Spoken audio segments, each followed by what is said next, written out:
Can everybody see me and hear me? I hope so. Please send me a chat message if you can see me. Oh, I see two people up there. How's it going? Ooh, there's a little bit of light here, but let's see if I can move back a little bit. So today we're going to talk about walking bass lines and chord melody. So let me play you something to start. So I'll do a little walking bass line, like on. Let's do it on rhythm changes for now.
Okay, everybody.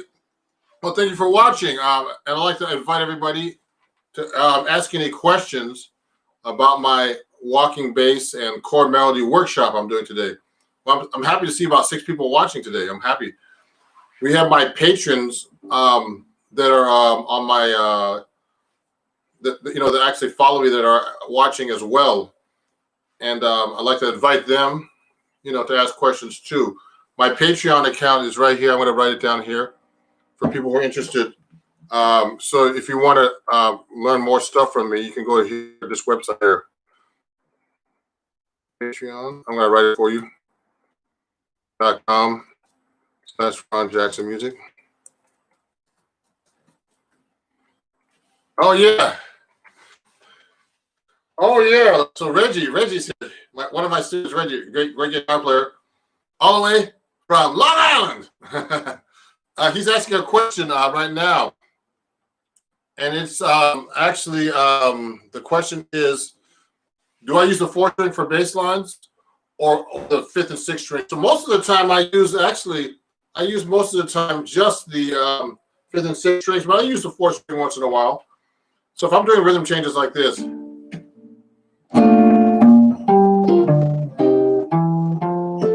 now to use the 4th string sounds really thin, but I can do it.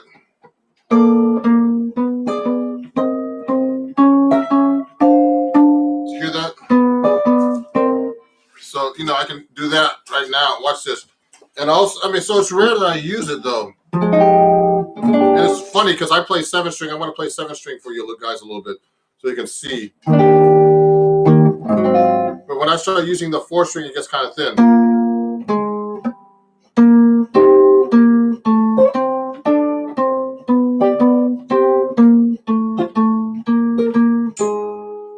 So I rarely use the 4th string for a bass line. That's a great question.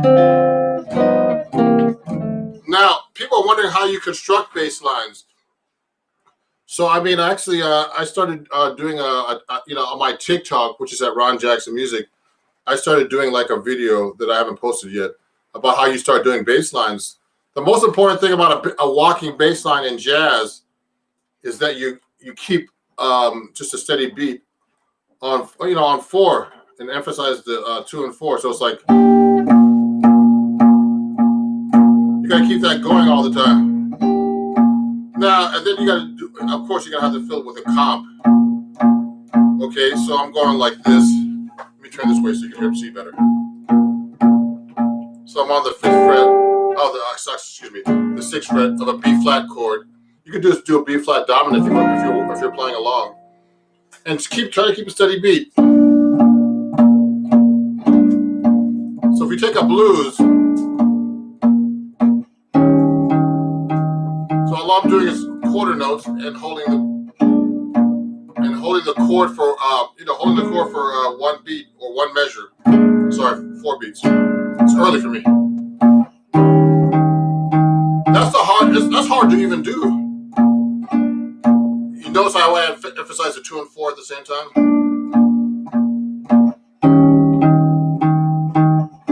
That's a very, very basic exercise. I'm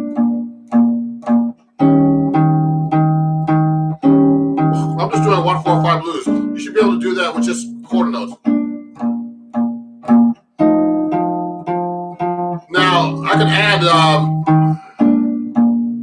I can do it on the 1st string if I want to sound thin though.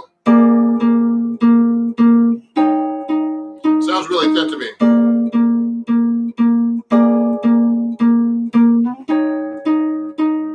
So that's a good way to start.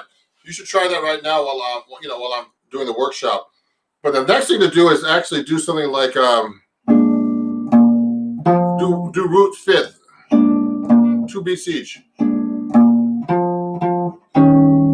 You notice how I don't hold that chord as long now, like that. Notice I'm going to the 5th from the E flat to the 6th string.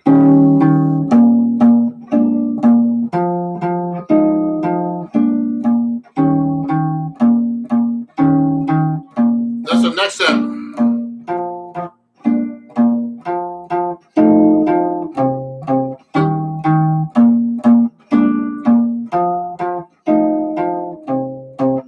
See how I'm doing that? You should be able to do that. That's very, very basic for a bass line. And the hard part is doing the comping on top. Now, if there's any questions, I don't know if you guys know how to do this on YouTube, but send me a chat, just like Reggie did, about if you have any questions about this. We're going to go into chord melody soon. Okay. Oh, Jake, man, when walking, do you target certain notes? I'm decent at basic walking bass lines, but when it comes moving up and down in steps, I find yourself using certain inversions, etc. Well, yeah, you know what, Jake, sorry. What happens is I'm using a bunch. When I start doing walking bass lines, I do a lot of combinations. I mean, there's different things. So I'm starting with the root 5th, but then if I'm doing like a walking bass line on a blues, for example, in B flat, I'm actually doing a combination of things. Approach notes. So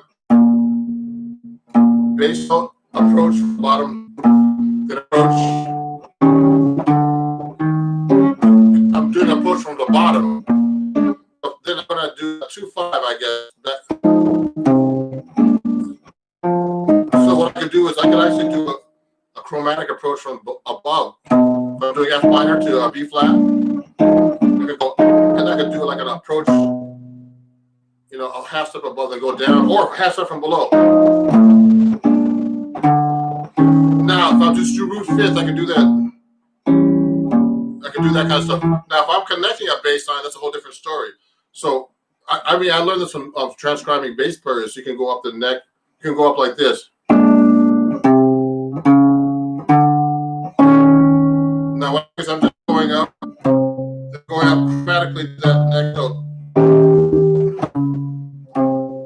You see how I'm going down? I went from the E flat to the flat 7, then went back chromatically down to the B flat. Then I'm going to go down chromatically, go from the B flat to the flat 7 of the B flat, which is A flat. Then go to the F minor. I went up the scale.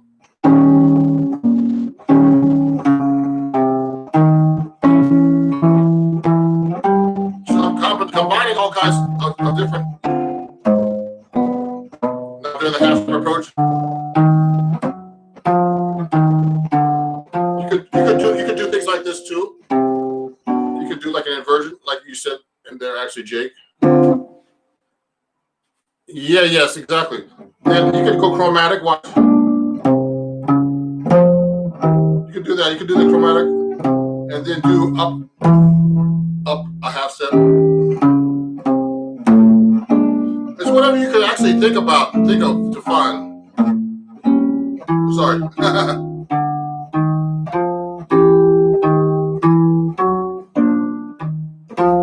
See,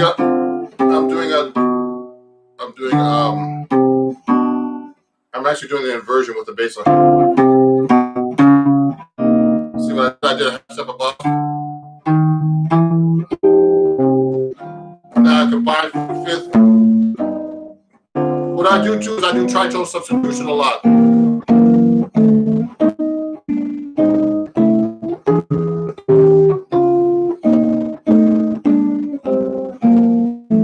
Now, another thing you can start trying to do actually is do what I just did was, oh yeah, man. So Jake asked another question. Great, man. If anybody has any questions, be like Jake and send some questions. Sounds great, man. Yeah, the tritone subs helped me with chromatic comping. Yeah, that's it. So we're just doing, when you start doing chord changes that are more complicated. Federico. Oh yeah. So do you play the chord over the first beat? You don't have to, Federico. You could just go. Now the hard part is doing a bass line with different comping rhythms. So if you're doing a basic comping rhythm, is a Charleston like this. It's like Charleston. So it's like 1, 2, 3, 4, 1, 2. So it's on the first beat and then and of 2.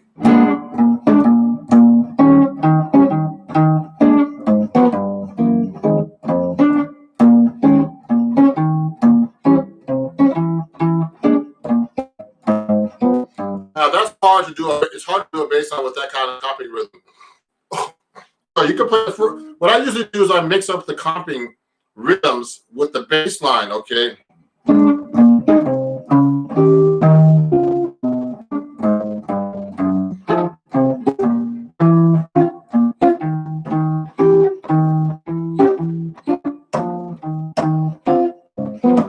Oh man, that's hard to do.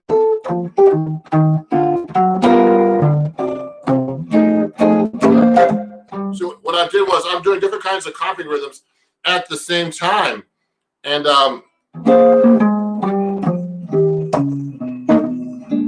like this one. I like going.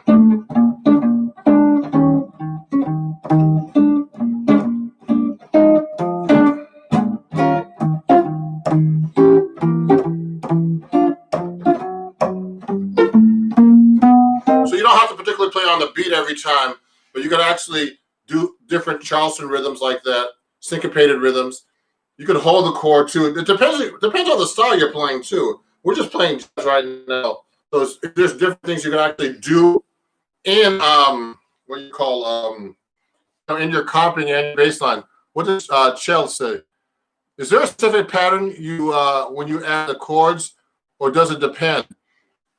Yeah. So what's happening is when I add the chords, I mean the easiest pattern for in the beginning, if you're learning how to play a bass line, is actually it's just playing just a whole note for now or half note. So you get used to it, or whole notes. You can actually combine different things. You can go 1, 2, 3, 4, 1, 2, 3, 2, 3, 1, 2, 3, 4, 1, 2, 3, 4. Okay. So you can do half notes. 1, 2, 3, 4, 1, 3, 4. Now, we didn't talk about this, but I'm using hybrid picking, which is I'm using my pick and then I'm using my fingers on my picking hand, if you're left-handed or right-handed. Okay. So, or you can play with your fingers. You're gonna have to do something. You can't use your pick. I don't think. I could try.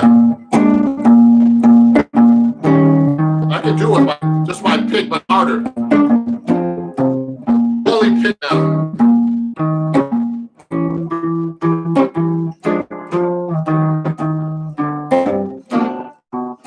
So see, so when I'm playing the chord, there's patterns I'm using, but you have to get used to doing them. So you can start off with easy patterns like whole notes, half notes.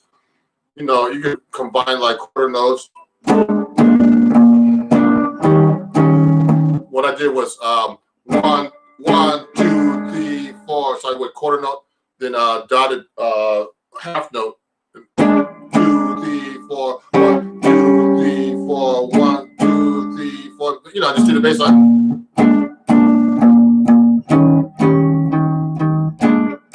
See, I'm only using my pick right now.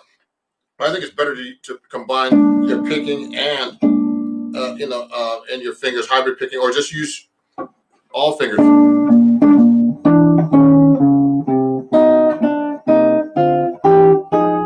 Now, what I'm doing too is like, so I'm not only doing bass lines, I'm also doing passing chords. Okay, and, and that's a whole different world. So if I'm going to go up and do a bass line, you really know your inversions and passing chords.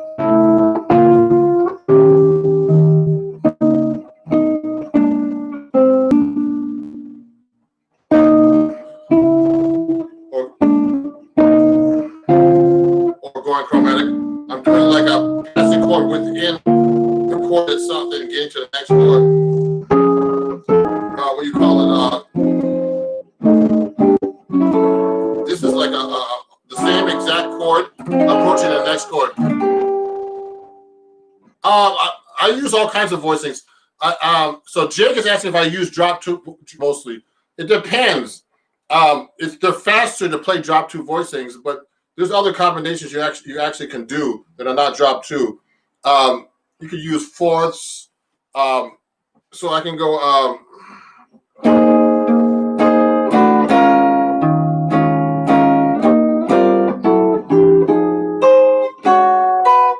You know.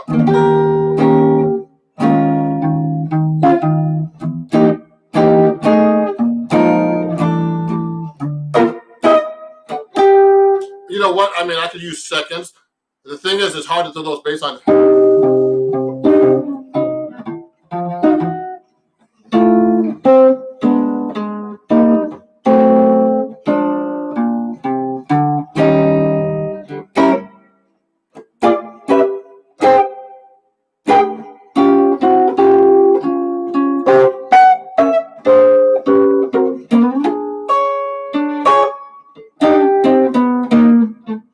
Actually, I love Bill Evans's playing. Actually, do you learn? Oh, wait a second, Jake. I like Jake. He asks a lot of questions. Was going to ask you that too. Learn those. Have you been through melodic minor and other harmonies though? Oh yes, of course. Now, I mean, this is not a harmony workshop, but if you have questions about melodic minor, you definitely have to know your melodic minor modes, guys. And your harmonic minor for the advanced jazz scales. Okay, so if you're playing over, so Jake had a great question. And if you're playing over, let's say you're playing over a B flat altered. You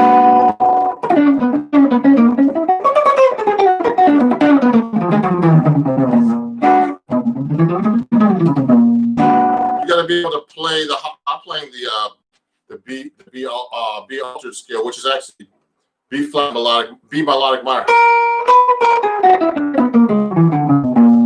Now today we're only discussing bass lines and chords, but I could do a workshop eventually. If you join my Patreon, I have stuff about the harmonic minor. I'm going to be putting up in the melodic minor. Okay, and they're very, very important because what's happening is you really need to know those kind of scales to be able to play more modern stuff, jazz and everything. Okay, so I mean, like all your altered scales. So if I'm playing the melodic minor, let's say I'm playing an altered chord, you need to know that if you're playing a Lydian dominant, well, actually a dominant 7 scale with a sharp 11. I'm using a B. I'm actually using a a B flat melodic minor.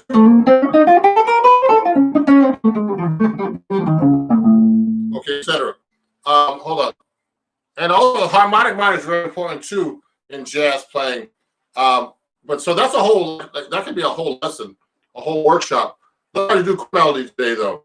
So anybody, oh yeah, I'll be there for that. Thanks. I know the scales. I mean, with those stacked fourth, particularly, have you built those stacked fourths for melodic minor and and harmonic minor? Yeah, sure.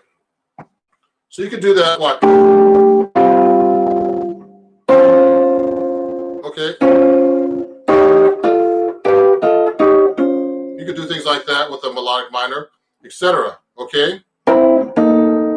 Okay.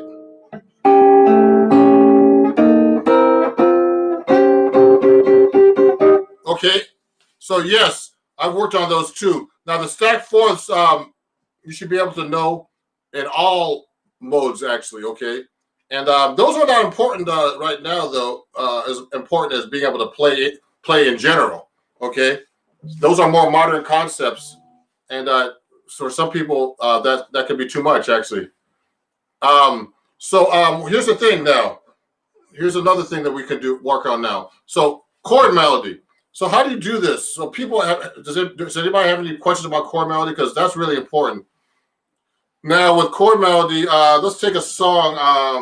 I was actually doing a video about Cherokee. So if you play a song like Cherokee, first when you're doing chord melody, you should be able to play. I actually worked on this with my student Reggie. Okay, Reggie Hagee, who sent a message earlier.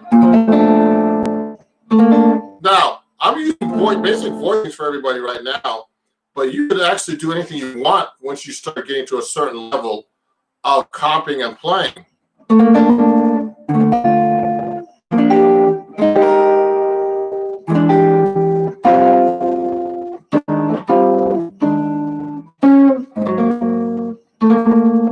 So I mean, I'm doing second, all that kind of fancy stuff, but you should be able to play basic inversions. So if I'm playing a song like Cherokee, I'll go.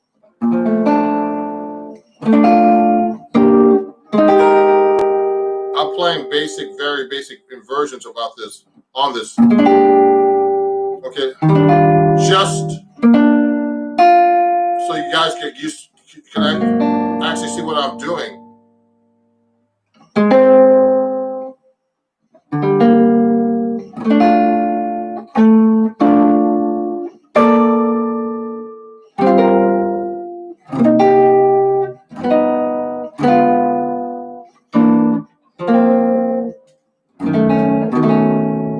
So now I can do more fancy stuff.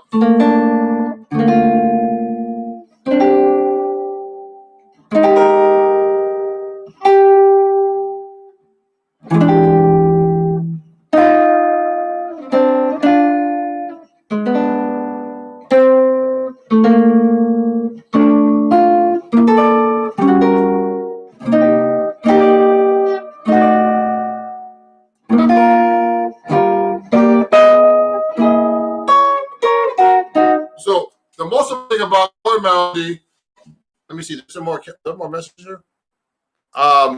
Most important thing about chord melody is knowing your chord scale relationship. Okay, and so your chord scale relationships are very important. Okay, so I'm playing a song like Cherokee. If you want to look that up in your real book, if you're watching this, is to be able to know what note you're playing against the chord, because then you can voice your chord under that. So if I'm playing Cherokee, the first note's a D. So I know that's a third. Okay, so if I'm playing, but you gotta know where that is on your B flat chords, on a B flat chord. So you can play that so many different ways on a B flat. Now remember, when you're doing chord melody, you could do a basic arrangement of the chord. Oh yeah. Oh yeah, someone want me to mention that I have this book. You want to get a copy of this?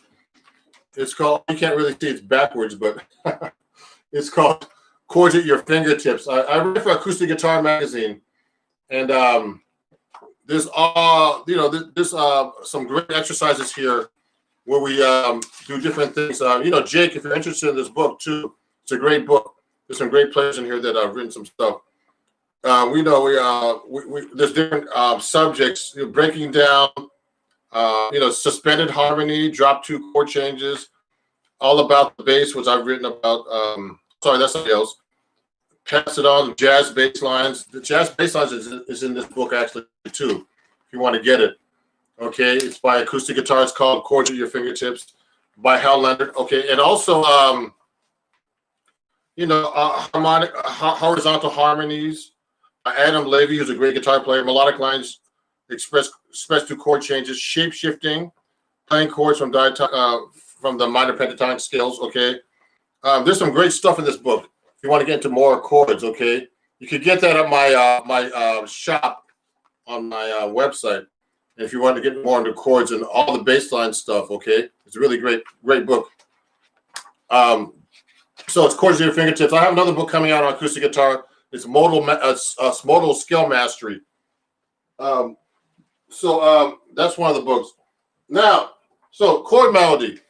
So the chord melody is very important because oh, you're welcome. So chord melody is very important because so I do a lot of solo guitar stuff, and particularly if you have any questions about this guitar, let me know. This is an Eastman, and you can find that on my Amazon store, which I'll talk to you about a little bit in a minute. Let me get my other guitar, because I do 7-string guitar. Some of you see me playing the 7-string right here. So the 7-string adds a whole new world to the bass line. If you want to get into bass lines and stuff. So sometimes I mostly 7-string. So sometimes when you want to get to the chord melody stuff, this is the stuff.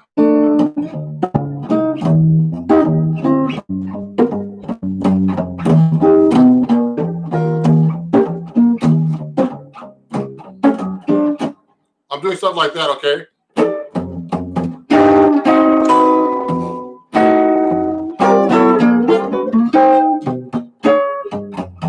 So if I'm doing a song like Cherokee, the 7-string adds a lot more fullness to the song.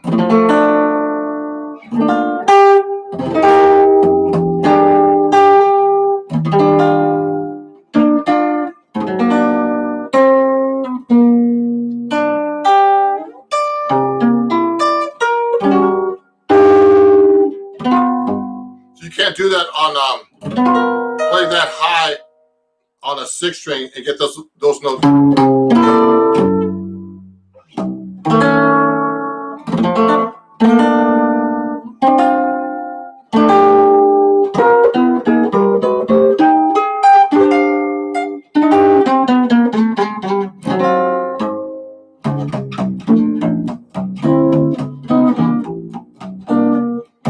So the thing is, what's really cool is with the 7-string, you get all the cool basses.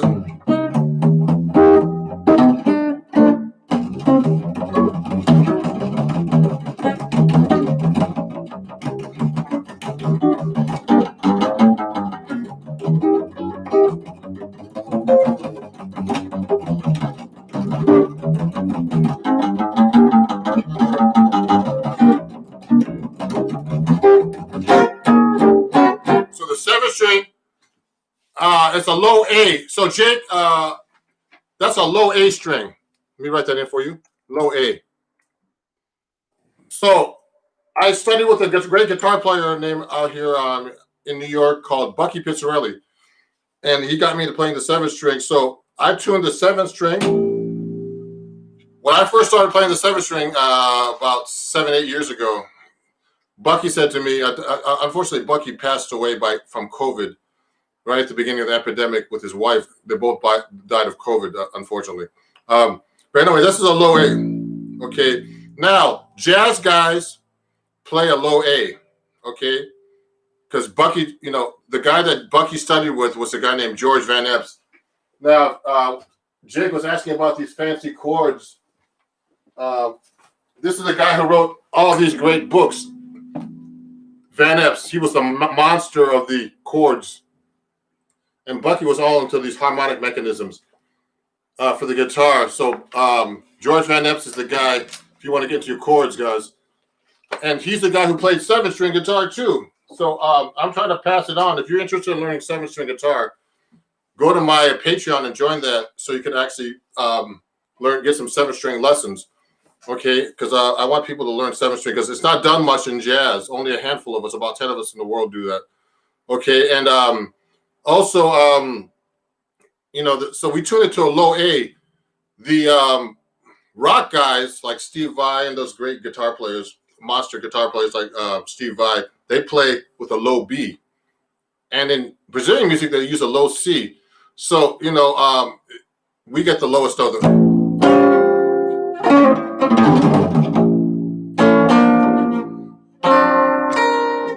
You get some really cool sounds with the low A. So I really love that aspect of it. So if you're doing solo guitar, this is like the best instrument for solo guitar work and chord melody stuff. You can get.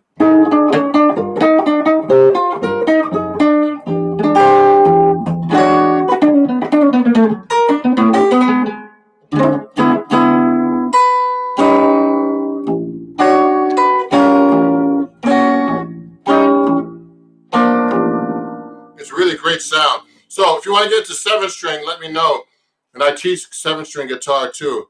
And wow. What is that? B flat? So geez, B flat, Okay.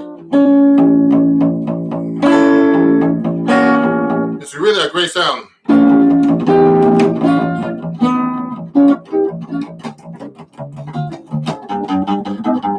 You get really cool sound.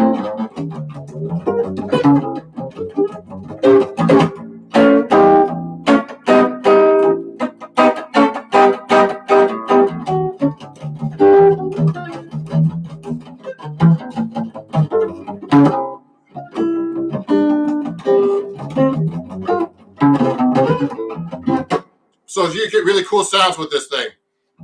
Yeah. So that means jazz needs to be a low A. Yes. So believe me or not, the low A is what Buck Pizzarelli and George Van Epps, Howard Alden, Ron Este, all the great 7-string guitar players use, including myself. And that's it's a great sound, man. And check out George Van Epps if you never checked him out. That guy was a monster. You talk about like lines and chords and all that stuff, everything. He was a monster. Check out Bucky too. He was the master. I died in '94. So anybody have any questions about chord melody? It's funny today. The reason why I started my workshop a little earlier is because I actually have a gig today in New York. So, gigs are rare recently. So I've been doing a lot of stuff online with my Instagram. And please send me some more questions. Okay, so that's a 7-string if you want to get into that. Let's get back into chord melody. So if you're learning chord melody and you have any questions, please let me know because chord melody is a whole different world than improvisation, chord voicings, and bass line. So you should be able to do different kinds of, you should really know all your chord voicings, of course, your drop twos, inversions, everything. And then you can get to more, fancy voicings and scales, okay? Like seconds, fourths, different kinds of tonal patterns and stuff like that. But the most important thing is when you're doing a chord melody arrangement is to hear the melody. Now, you could do all kinds of stuff with the arrangement. So if I'm doing a song like I did a minute ago, Cherokee, okay, you don't have to play like the basic harmony. You can go.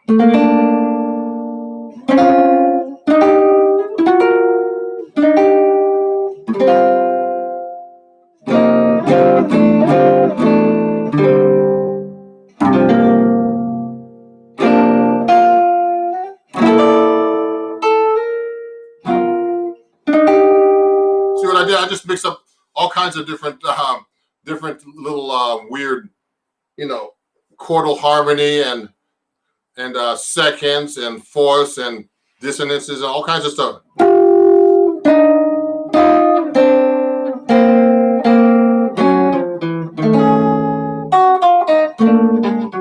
You can do inner lines a great thing to do when you're doing chords. You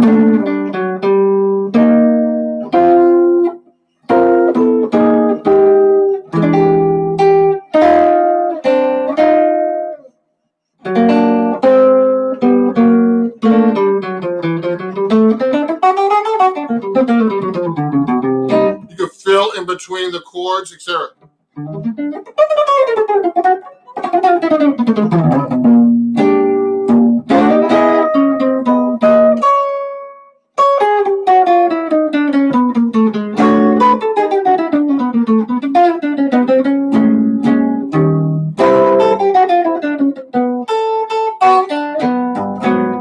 You could do little things like reharmonizations like that.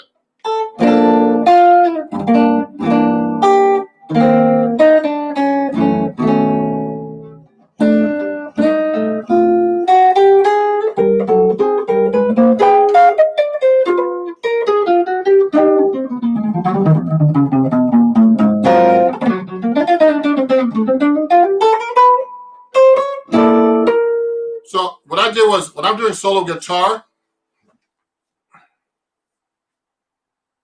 Jake, Jake, man, you have a lot of questions. I like this guy. Anybody else has questions? So, do you play just the chord scales for the fills? No, I'm doing line. Most of the time, actually, when I'm actually filling, just so you guys know, when I'm doing fills in general, they're based on chord scales, but they're actually mostly lines I know. So when I'm filling and doing different kinds of lines, I'm not playing scales really. But scales are what I teach everybody how to play scales in the beginning, because you have to know your scales. So if I'm doing like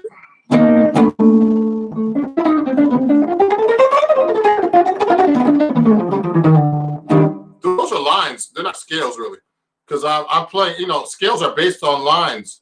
So no, lines are based on scales. Excuse me. So what I did, in the beginning, I used to play my scales a lot, but scales are just sound like scales. I'm actually playing a combination of lines, which are bebop, passing tones, reharmonizations. So when I'm doing like a solo guitar kind of, when I'm doing solo guitar chord melody, you don't have to just play the chord melody. You can do fills, things like that. One guy I studied with, just in case you know, when I was in college years ago, I took a workshop with this guy named, you might have heard of him, named Joe Pass. Joe Pass, man, was a monster for that stuff. He had a few records out, Virtuoso. That guy was really a monster. And, it was really funny. There were like, it was at Berkeley. I went to Berkeley College of Music. So there were hundreds of guitar players watching.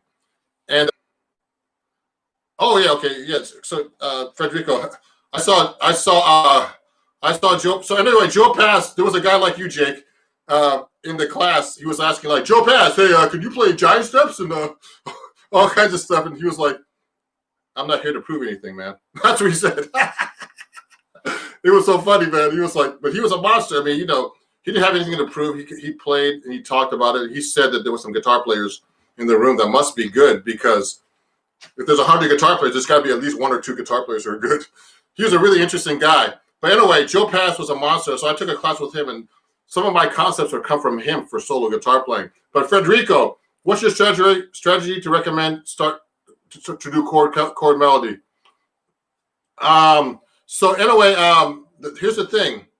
So when you want to do chord melody in the beginning, you have to, like I told you in the beginning, you have to start knowing your what's the word? You still have to you have to know your notes according to what the chords are. Okay, so you have to know chord scale relationships and know what the melody note is against the chords. So when I was doing Cherokee, or any song that you look in the real book, or any song that you're learning, you have to know what the note you're playing against the chord is. Playing Cherokee, I know that D is the third of the B flat, but you have to know where the third is on the chord, so you have to know your inversion. Okay, that's the third. Then it goes to the fifth, and it goes to the sixth. Actually, it's written in the book with the sharp 5. So on the F minor, I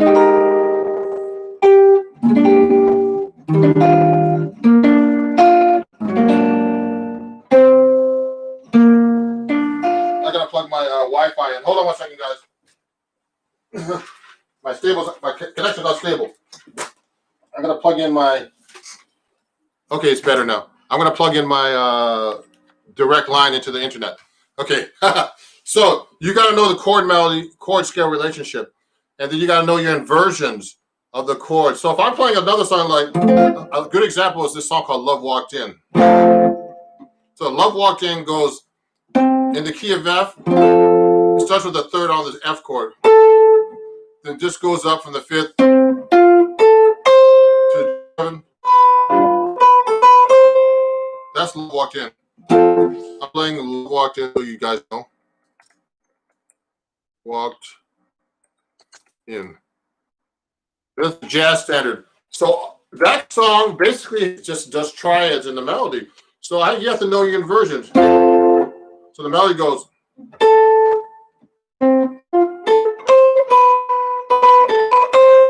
Goes like that.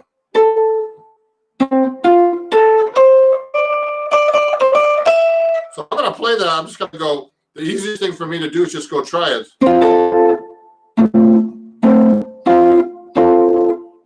See what I did? Then I'll use 6. I like using 6. Then do a 7. See what I did? Now I can do that. Those inversions here too.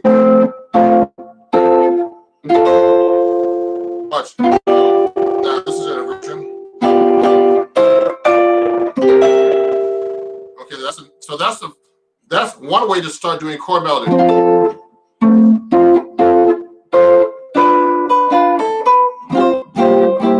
See what I did? Okay, and so that's one way of doing chord melody. Now, if you're doing a song like a ballad, like "Polka Dots and Moonbeams," which is like so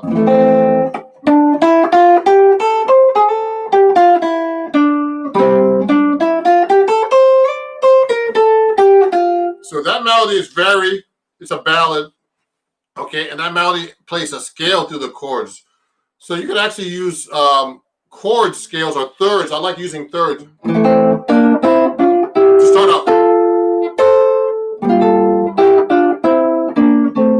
See what I did? I just did thirds there. You can do 6. 6 is another easy way to play chord melody. This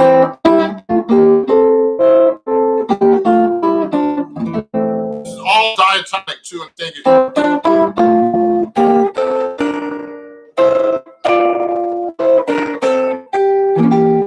That's a good way to start the chord melody stuff.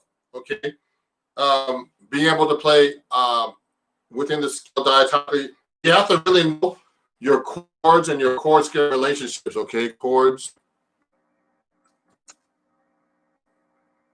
and scale relationships. Okay. So I'm going to be able. I could go on for a few more minutes, and I have to get ready to go. So if you're enjoying my workshop, please follow my TikTok, which I do a lot of lessons on, really short lessons. And the most important thing is, if you really want to learn this stuff, is study with me. So you can go to TikTok, Instagram, which you found me, and Facebook, YouTube, it's all Ron Jackson Music. Facebook, okay, at Ron Jackson Music.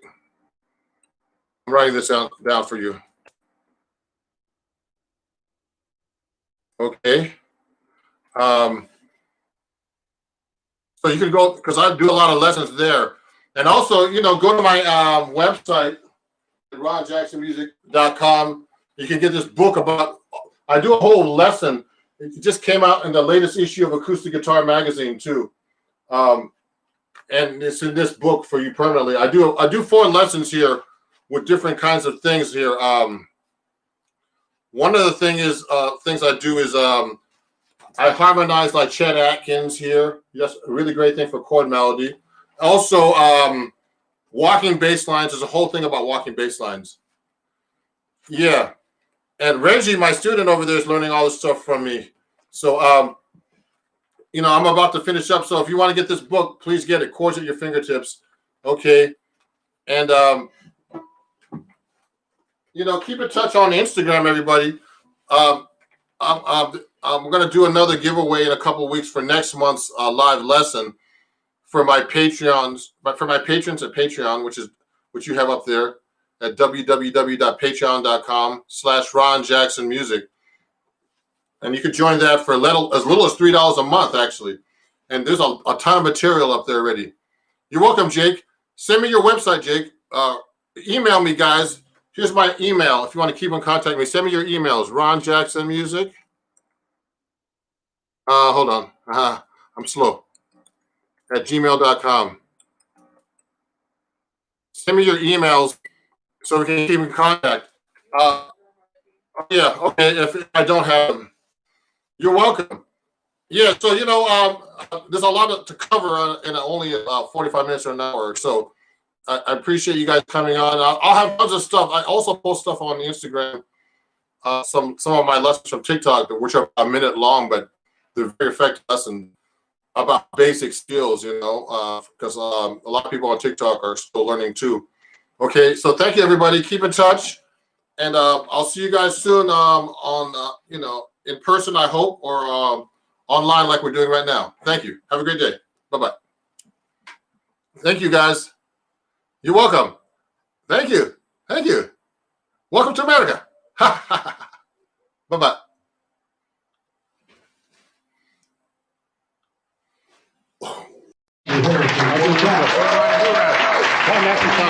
I'll do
Beautiful.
Thank you.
We're going to continue now with a standard called Time After Time. I'll do a little intro. Let's see.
Thank you.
Bésame, bésame mucho,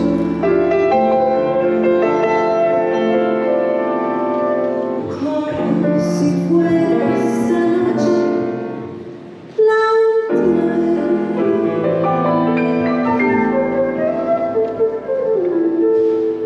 Bésame, bésame mucho, que tengo miedo a perderte después.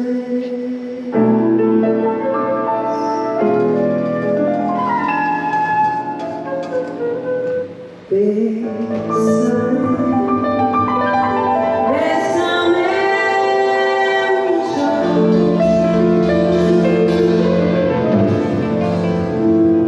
como si fuera esta noche la última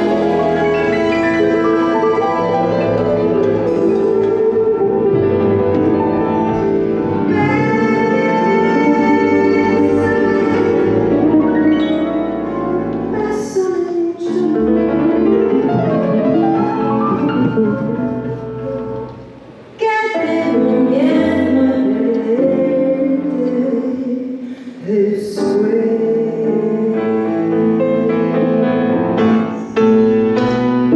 Quiero sentirte, mirarme en tus ojos, verte junto a mí, pensar tarde, mañana voy a salir lejos de ti.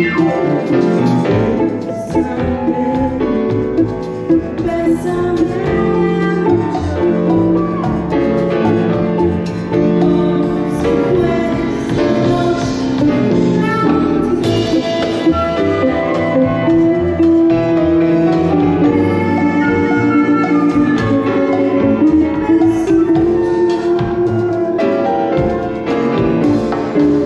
Tengo miedo a perderte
guys are like one of the most popular and most used speaker companies in the world. Yeah, so we've been making loudspeakers for, in 2 years' time, we'll be making loudspeakers for 100 years. So Celestial, we're going to have a big party, 100-year party, so you'll be invited. Where's it going to be? It'll be here, well, not here in the hall, but it'll be at the ranch. Oh, do you know where the ranch is? Where's the ranch? It's in Anaheim. It's like a venue that does like two-step dancing. And Oh, you're like, going to have live bands and stuff? Yeah. Okay, have some jazz. Yeah, absolutely. So he was telling, so Ken was telling me that they make 1,000 of these a day. So these are compression drivers, so they're high frequency units, and yeah, we make 1,000 of these a day, more than all our competitors put together. So you look around all the boxes around here, you know, the little two-way boxes on a stick, you know what I mean?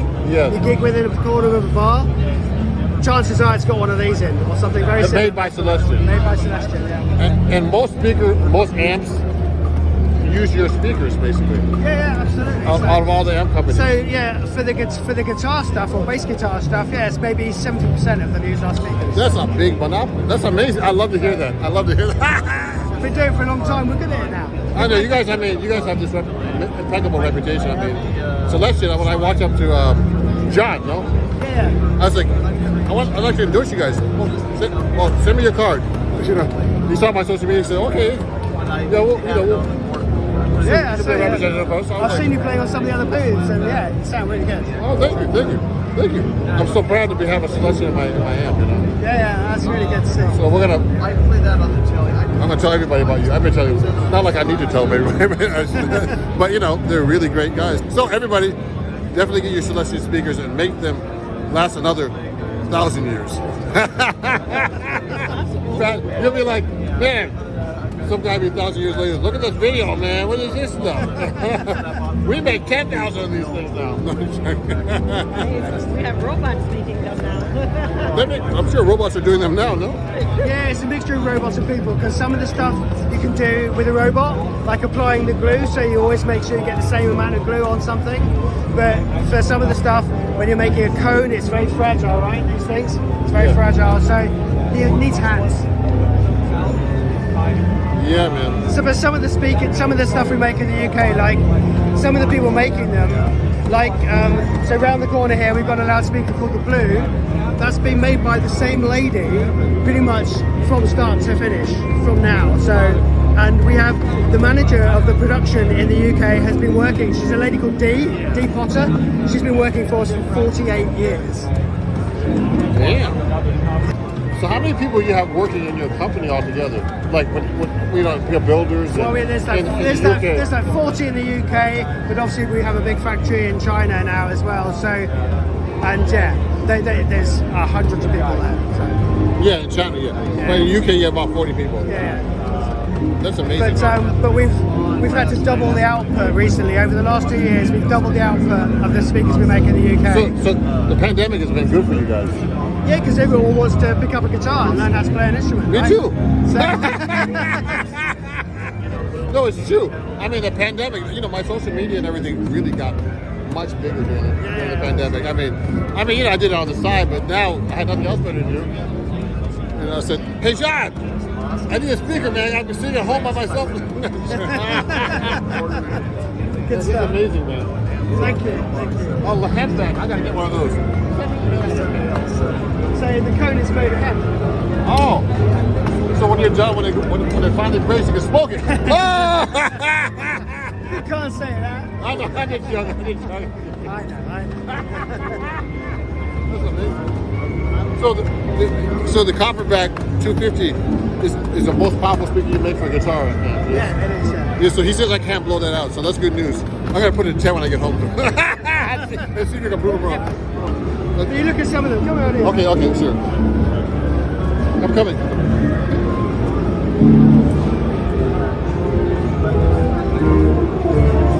It's really the beginning of the story for Celestial. This is called the Blue. So if you listen to the Beatles, if you see the very early black and white films of the Beatles, they're playing one of those. Oh wow! How many watts is that one? So this is very low wattage. I can't remember. It's very low. It's like 20 watts or something. Okay. Oh, so Yeah, here we go. 15. There we go. Close. And it's the same speaker we're still making now. And this is again like 50 years later. Wow. So And wow, so you can't play too loud. Can you blow these out? again, well, it depends. You see how sensitive the loudspeaker is. So it's not just about the power handling, it's about this figure, the sensitivity. So the sensitivity figure indicates how loud it will go for 1 watt input. So 1 watt input for 100 dB, it'll go so loud, but it might be that this one is 98 dB, that you can put twice as much power in it and it'll still be the same volume. So it's not as simple as just the power. But you won't blow up your Copperbacks. So what about the Copperbacks? Why is it? What's the sensitivity of a Copperback to one I'm using? I would be guessing, but it's going to be quite high. It's going to be like 97. So, but these are not decibels and sensitivity. It's not a linear figure. It's actually a logarithmic scale. So it's logarithmic. It's got a natural log. So it means if it goes up 3, that sounds twice as loud. So this is nearly twice as loud as that.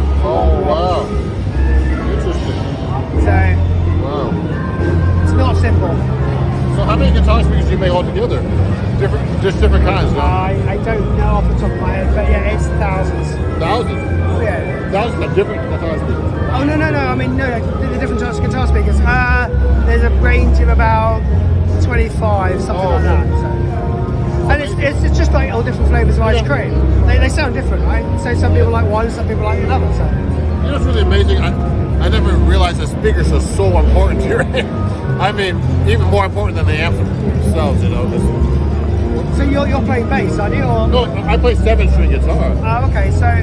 So if you think, if you could play an acoustic guitar, right, the sound you hear is the sound of the air volume inside resonating and also the wood resonating.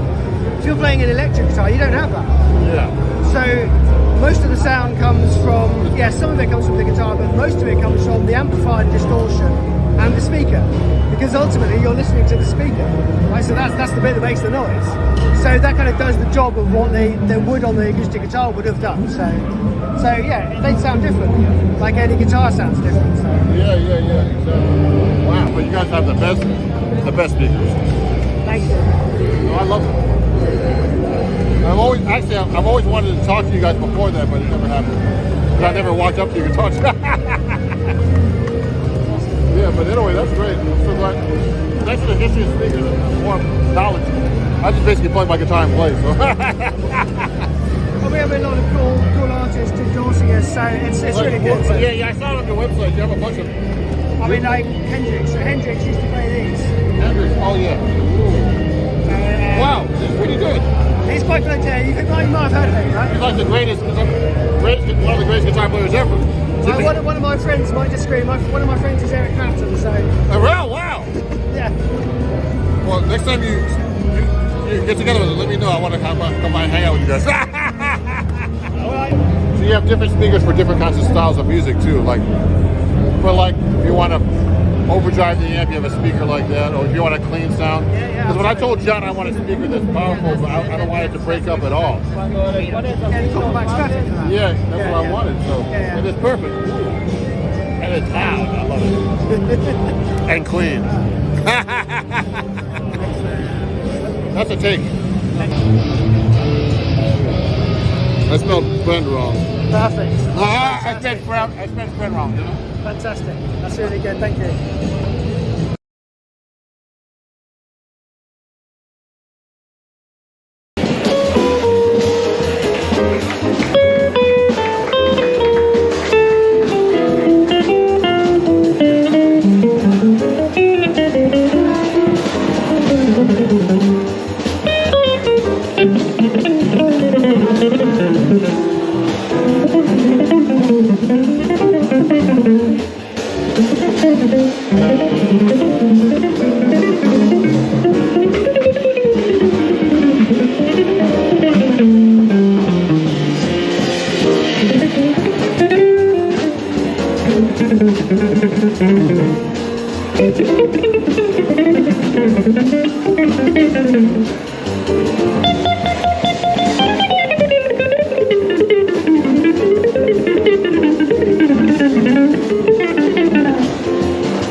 one of my favorite songs.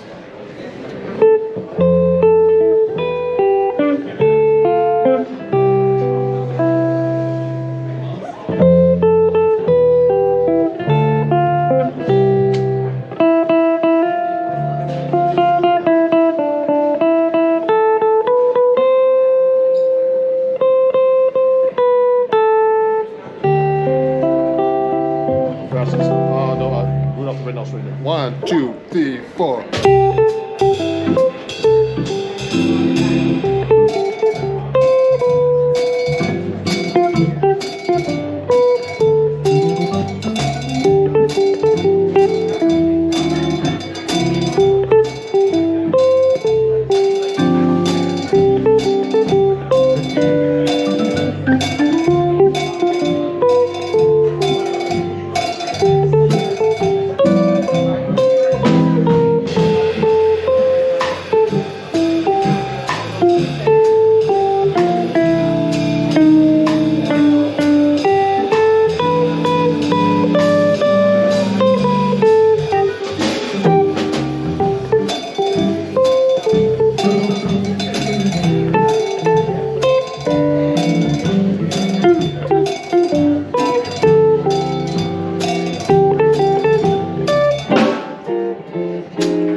favorites on.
How's everybody doing?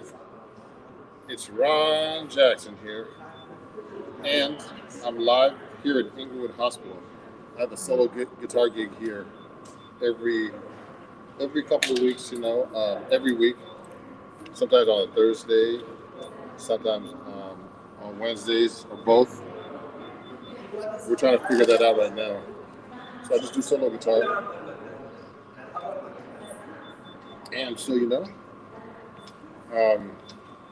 right now, I have to wear a mask just because I'm in the hospital. So, if you have any questions or anything, let me know. I'm going to get started here.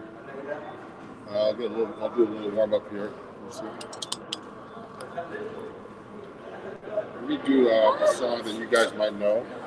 And use a little bit closer.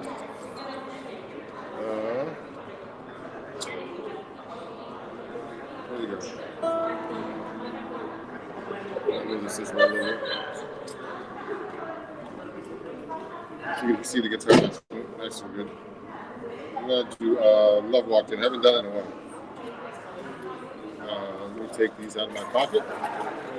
Pocket feels heavy. Okay, here we go.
Thank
you.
Oh, good, good, good.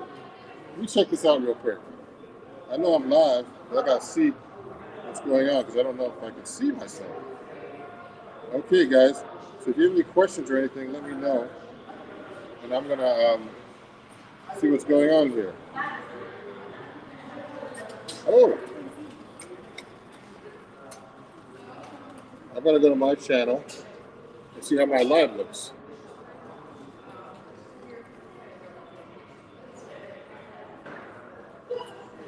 Because I don't see anything or anybody talking yet. Hey, how everybody? Oh, hi, Leo. You guys can see me and hear me there. Good. I'm actually live at Inglewood Hospital, Leo, and I'm doing good. I'm just getting warmed up, guys. I was in California a couple of weeks ago, and what happened was, I've been busy doing my regular stuff, just working on my business and my websites, my music, and I haven't had much time to practice. But now I'm gonna play for you some songs, okay? So let me look at my song list here. I have it on my phone as usual. And I'm at Inglewood Hospital. I play here in New Jersey, and I play here once a week if I'm in town. So let me do something. Let me do another song that I haven't done in a while. Let's see if I can do this. Let me turn the bass up a little bit here.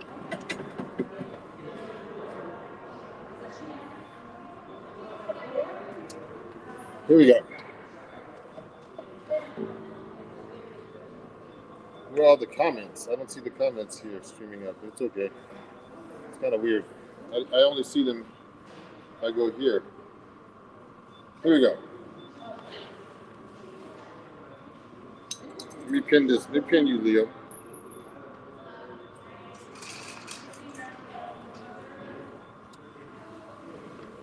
Here we go.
Yeah, thank you.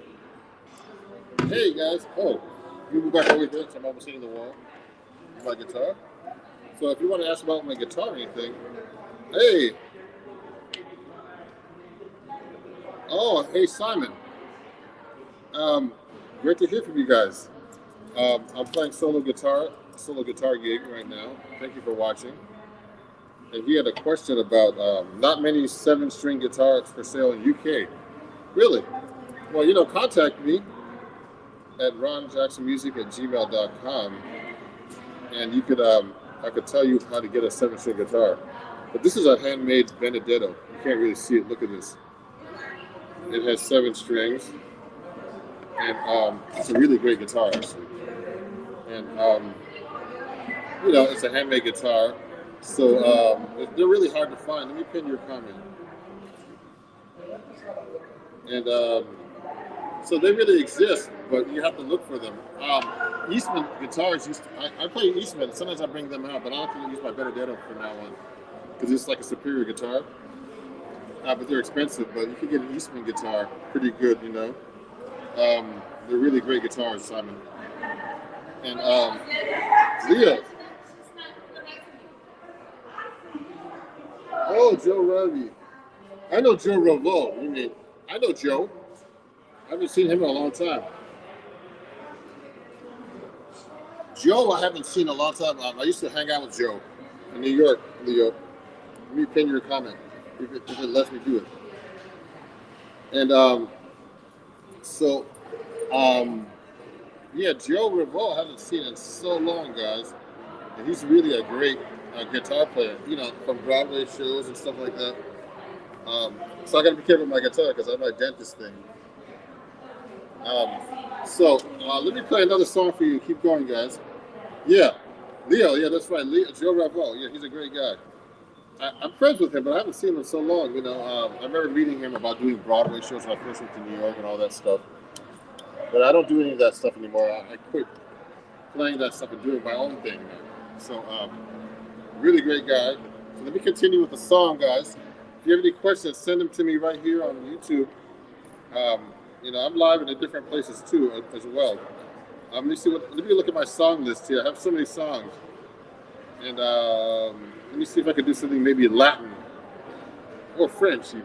Hi. Hi. And let me see. See if I can play this one. I haven't played it in a while.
So that was called C'est si bon, a French jazz tune.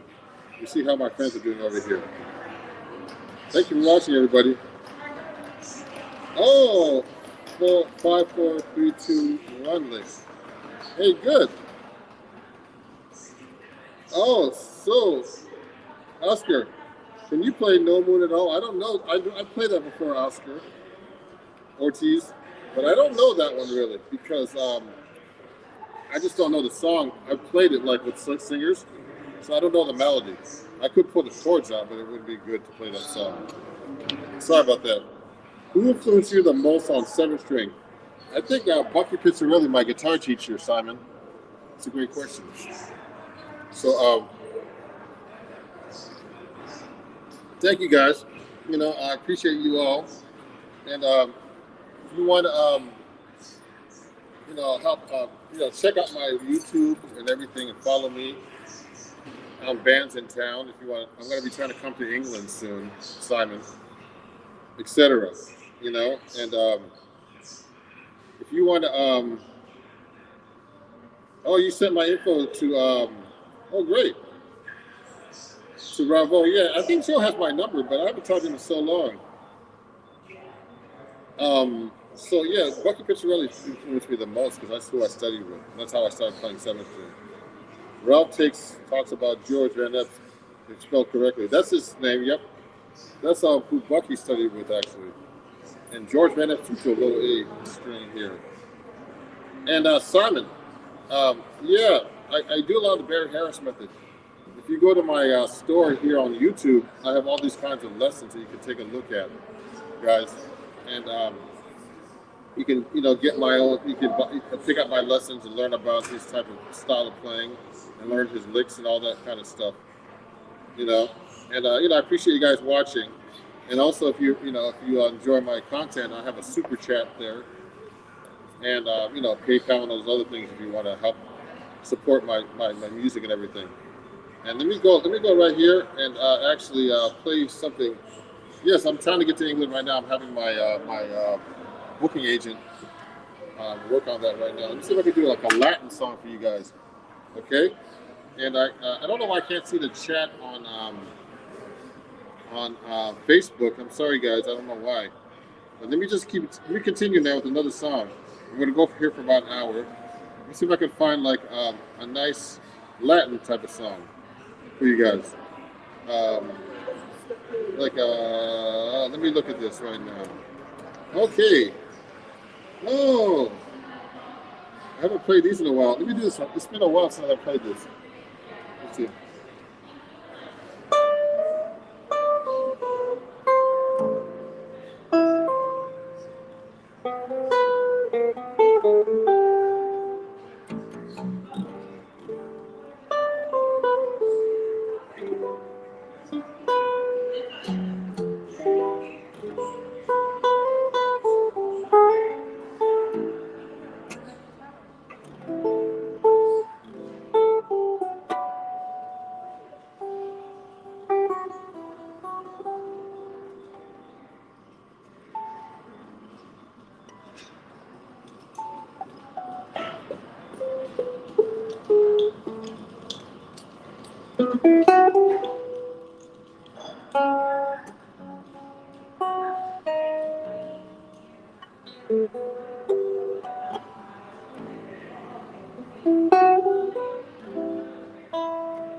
All right, everybody.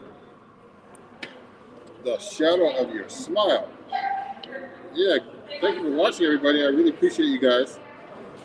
Wow. We'll do one. I want to do more fluid playing. Yeah, me too. I need to practice, guys. And this is like my solo 7-string guitar, uh, gig that I do every week, and I actually practice tunes that I'm working on solo. And right now, I'm gonna go live like every time I play for like the first hour. In the second set, I'm gonna do my own stuff, work on tunes. And hey, Ron, it's do you approach 7-string just like 6-string? Does bass player ever get in the way? Oh, that's a great question, Simon. So just so you guys know, um, I I play differently when I play with a bass player than when I play by myself. Because I try to avoid the seventh string with the bass player, but I use it as effect, and I might use it in my soloing. And it depends on the bass player. Most bass players are cool, but some guys aren't. You know, if you play the bass note, they get really mad. Say they get to the register and say, "I'm playing the bass, man." I've had that happen to me, so I just have to be careful. But usually, if I hire them, they have to accept that I play seventh string and that I play the bass note. That's a great question. Let me pin that comment. Yeah, yeah. So I approach it a little differently. You know what I mean? So that's the question. So let me go and say hi, Reynold Alexander. How's it going, Reynold? Great to see you guys. Let me look at my song list and continue right now. I'm gonna try to do something a little different now. Let me try something a little bit different here. I'll do some blues, but I'll do some jazz blues for you guys because I haven't played this in a while. It's a good gig to practice that stuff. There's a lot of songs I have to practice, guys.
I wanted to work on some bebop blues. But I forgot some of the melodies, like Blues for Alice. Um,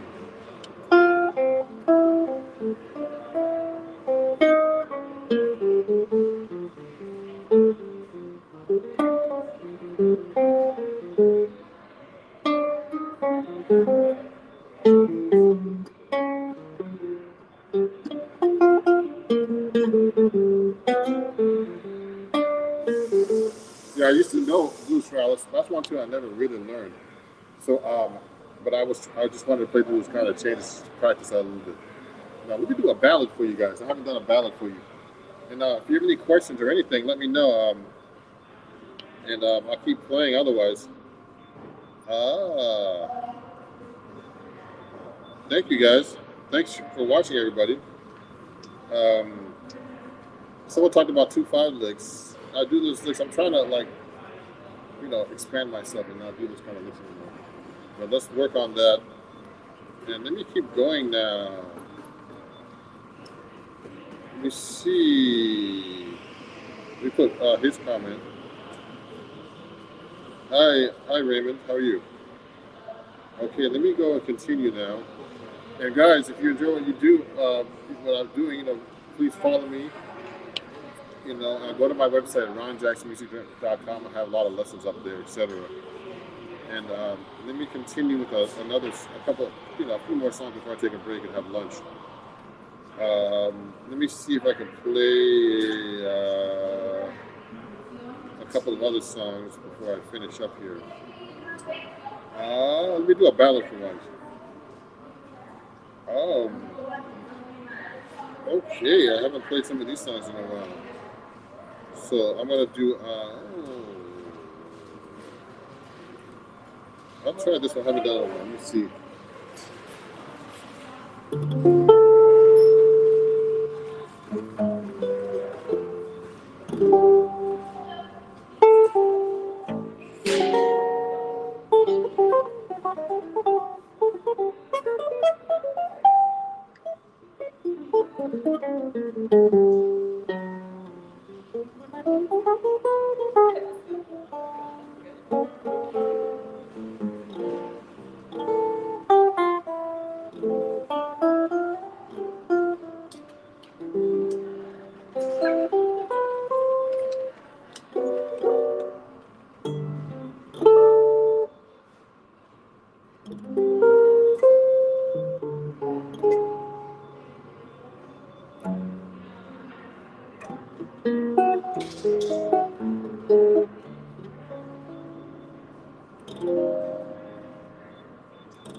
Yeah. That was called "You Are Too Beautiful." I haven't played that in so long. This is a great little gig solo guitar to be able to do that. So, oh, I best start slow. I can't play scales fast yet. Yeah, Simon. Yeah. So when I'm playing though, just so you guys know, when I'm improvising, I'm actually not playing scales. I'm trying to play lines, jazz lines. So eventually, you have to start learning how to play jazz lines, not scales. You have to learn your scales. But the best way to get this together, guys, is get a teacher. Like I've always had teachers. They can tell you, well, you're not doing this right, or you got to do this right. And so you can't just really judge yourself.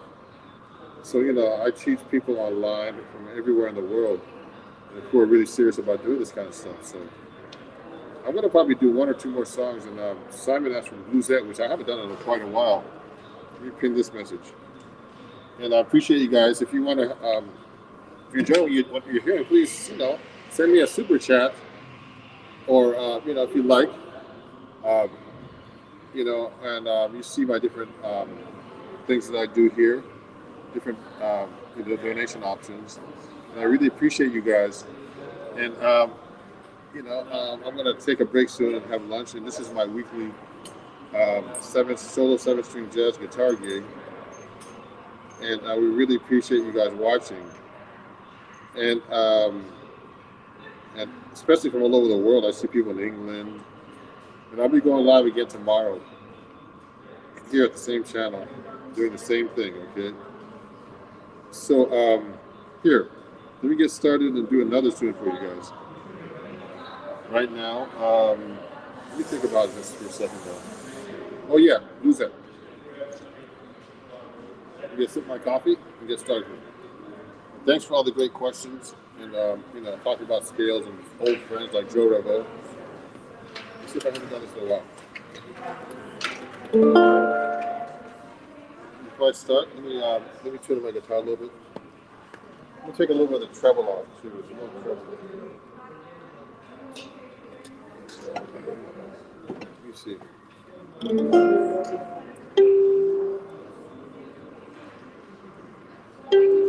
I got to tune the guitar up a little bit.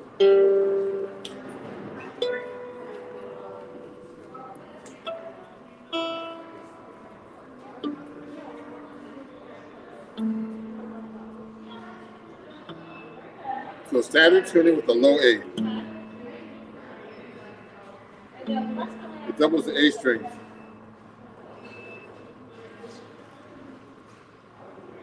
So let me do a little bluesette for you. I haven't played it.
thank you everybody for watching.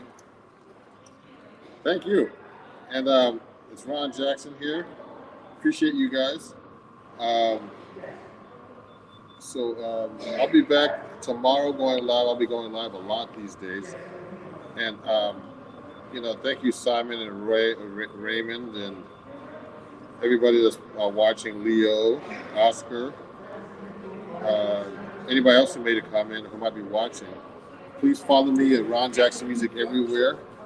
Bands in Town, Facebook, Instagram, YouTube, Twitch, Twitter. I'll be coming to your country soon. I'm going to be going to Europe to perform very soon again. And I'm trying to get to England and many other places and all over the world. So thank you. I was just in California. I really appreciate you guys. And let me see what else is going on here. We'll be talking soon. I'll be going live tomorrow at noon.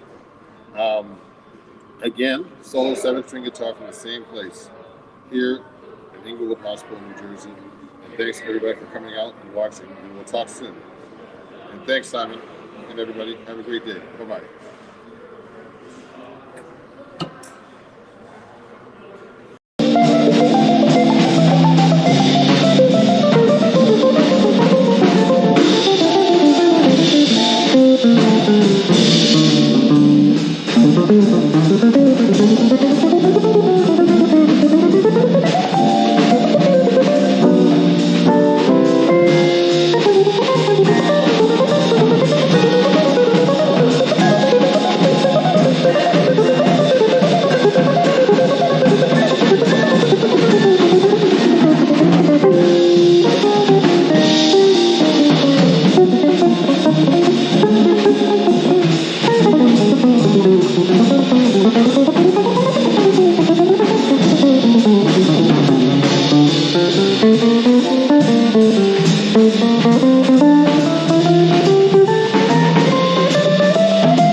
Thank you.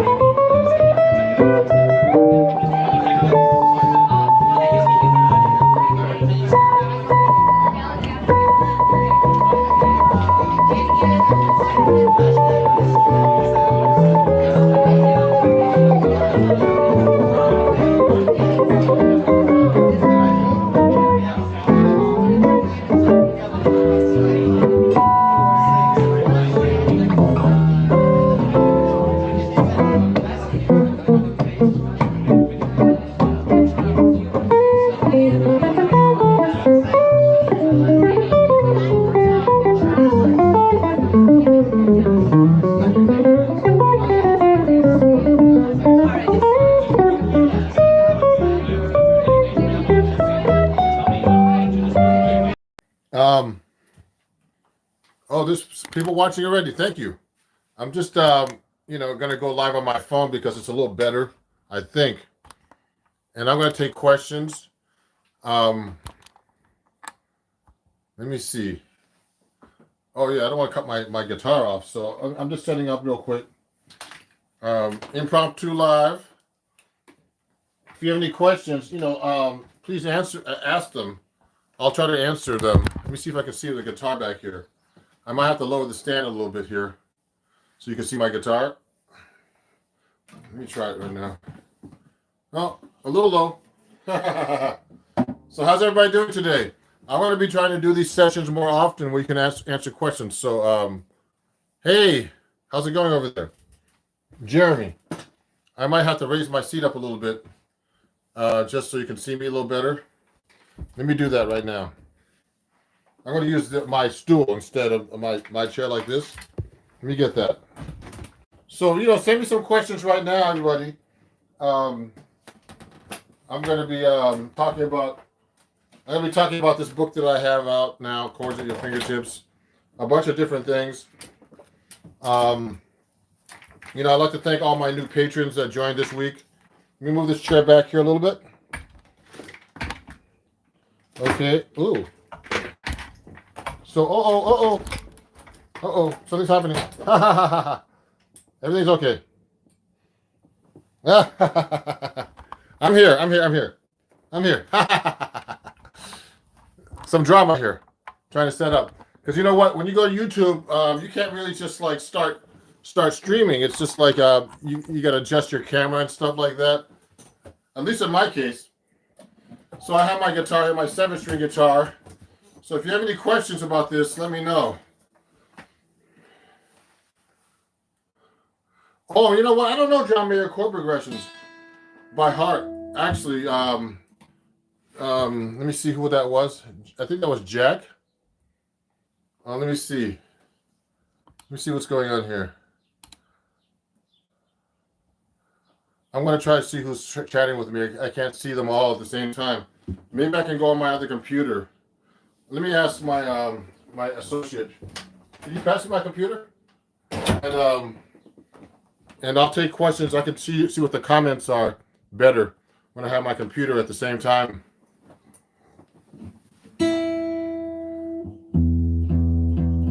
So I'm trying to see the live chat and see who's talking right now. Oh, here you guys go. Hold on, let me see. I got my computer so I can see the live chat. Okay, a good place to start learning jazz guitar is actually, and I'm going to fix my head here. A good place to start playing jazz guitar is with a teacher, actually. So let me go to my live chat here and just look at my channel and look at my live chat so I can see you guys better, your comments better. The phone transmits a lot better, so you guys know. So let me go here real quick and get a stand to put this on. Here you go. So let me see. I'm going to try to take your questions as best I can.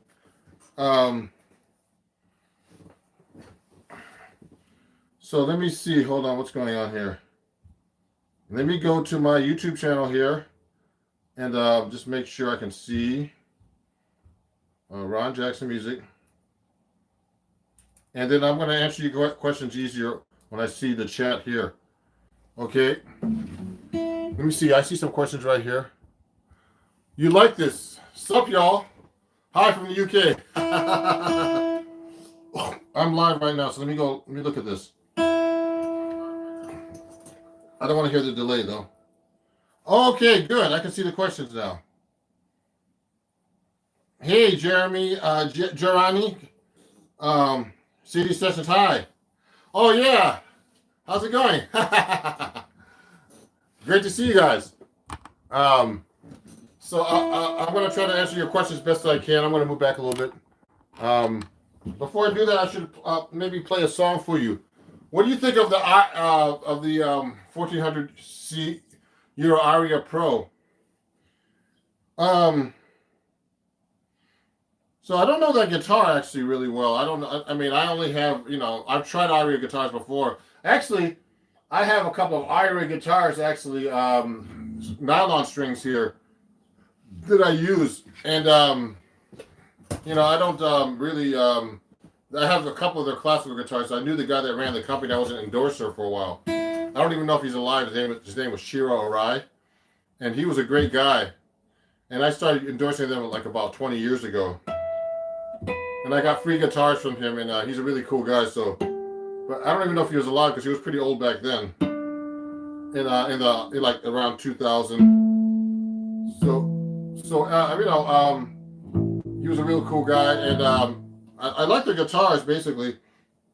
So if you want to play jazz guitar, everybody, you should actually definitely get a guitar teacher. It's really important to do that. When I was a kid trying to learn how to play jazz, it was cool, but I needed guidance because it's hard to hear the chords and all that other stuff. Okay, and you need to really get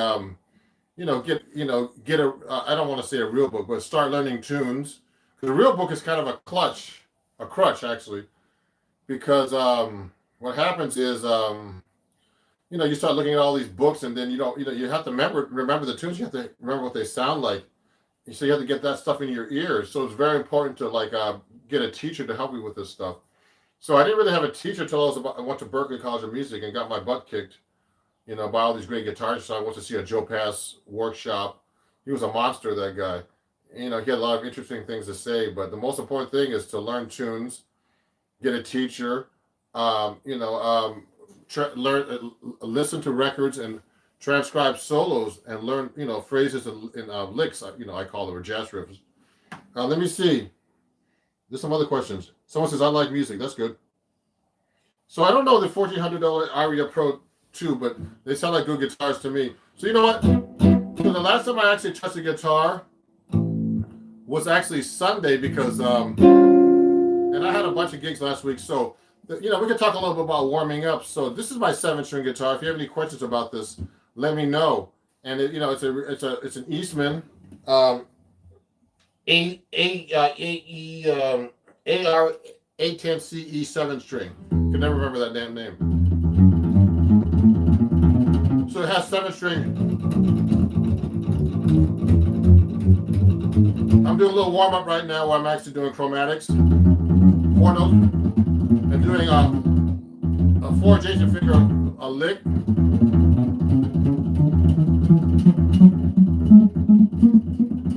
So what I'm doing, and I'm doing a tremolo at the same time. What's your favorite drop 2 voicings or fancy root subs? Well, I love some of these drop 2 voicings I use for minor 7 flat 5. That was actually a drummer boy. You're a drummer, huh? Wow, I didn't know drummers play guitar. So if I'm one of the hardest drop 2 voicings is actually the let's do a D minor 7 flat 5. Okay, what I do is this. You should know all your drop 2 voicings for a minor 7 flat 5 or any chord actually. Hey, how's it going? So you should be able to do this. So this is the 5th string root. Okay, and you should be able to do it on the 4th string root. I actually have these written out on my printables page on I actually sell these on my printables page in versions. Actually, I'm actually have to put those up this week on my website, rodjacksonmusic.com. So all the inversions of all the chords, you should know them from all the roots. Minor 7 flat 5. So let's say I'm playing here.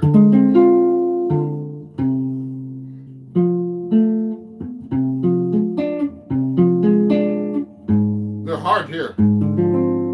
Okay.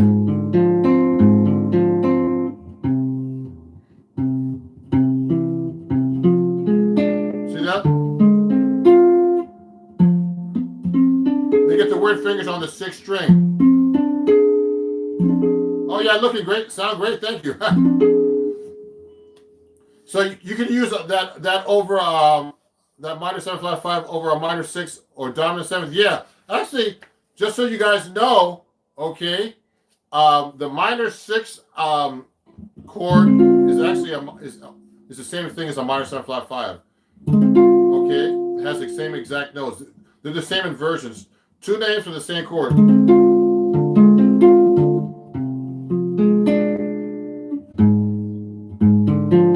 Okay, so if you look carefully, it looks like a 6 chord, an F minor 6 chord here. So they're basically interchangeable. Okay. Yeah, you're welcome. So I use this a lot, and also diminished is really easy to play off the minor 7 flat 5. So I'll just substitute.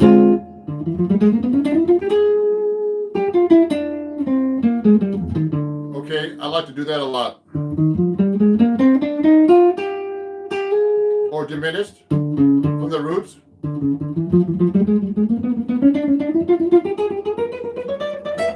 Okay, etc. So you should definitely know your inversions, your drop 2s. Let me see. 2-5-1 substitution for each chord. That's Marty Mooney. And inversions for us, please. Maybe G or C. So 2-5-1 substitution. So if you're doing for let's say you're doing let's do G minor to F7, something a little different. So you know what? Let me take out my 6-string guitar so you guys can understand a little bit better. Here's my 6-string. Let me pull that out. So I have my D'Angelico.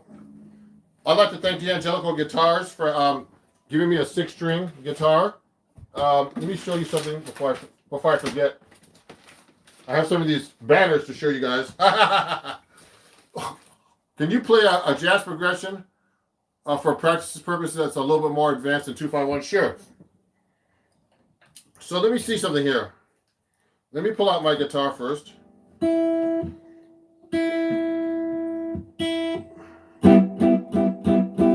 So this is my D'Angelico XL1 that D'Angelico actually gave me as an artist sponsor. Okay, I'd like to thank Justin and everybody D'Angelico New York for this nice D'Angelico. So it's a little easier for people to follow this when I'm teaching them, because most people don't play 7-string. So I'm just tuning this up right now. So someone was asking about 2-5s and substitutions. Let's do that real quick first. So when I'm playing a 2-5, let's say G minor 7 to a C7. But there's a lot of ways you can substitute that, okay?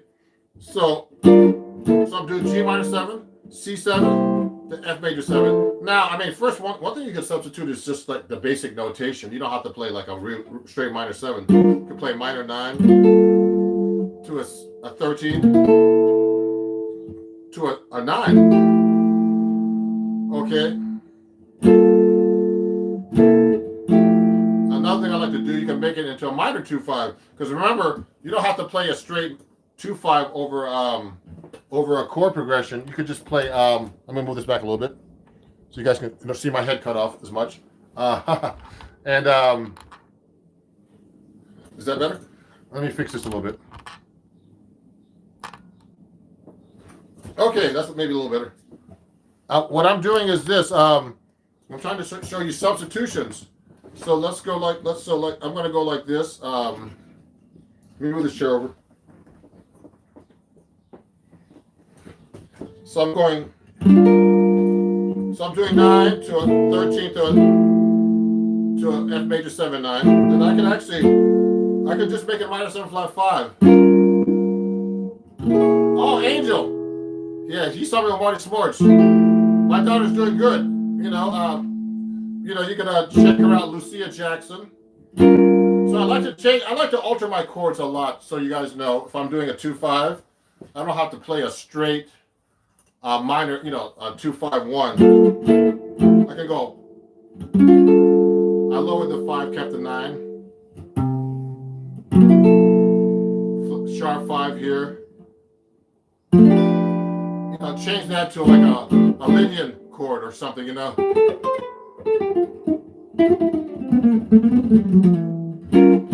that's another reharmonization. Also, you can use tritone substitutions like this.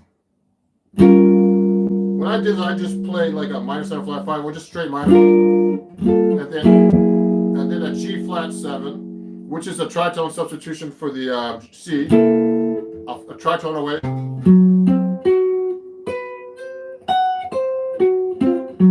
Okay, like that. Okay, you can do that.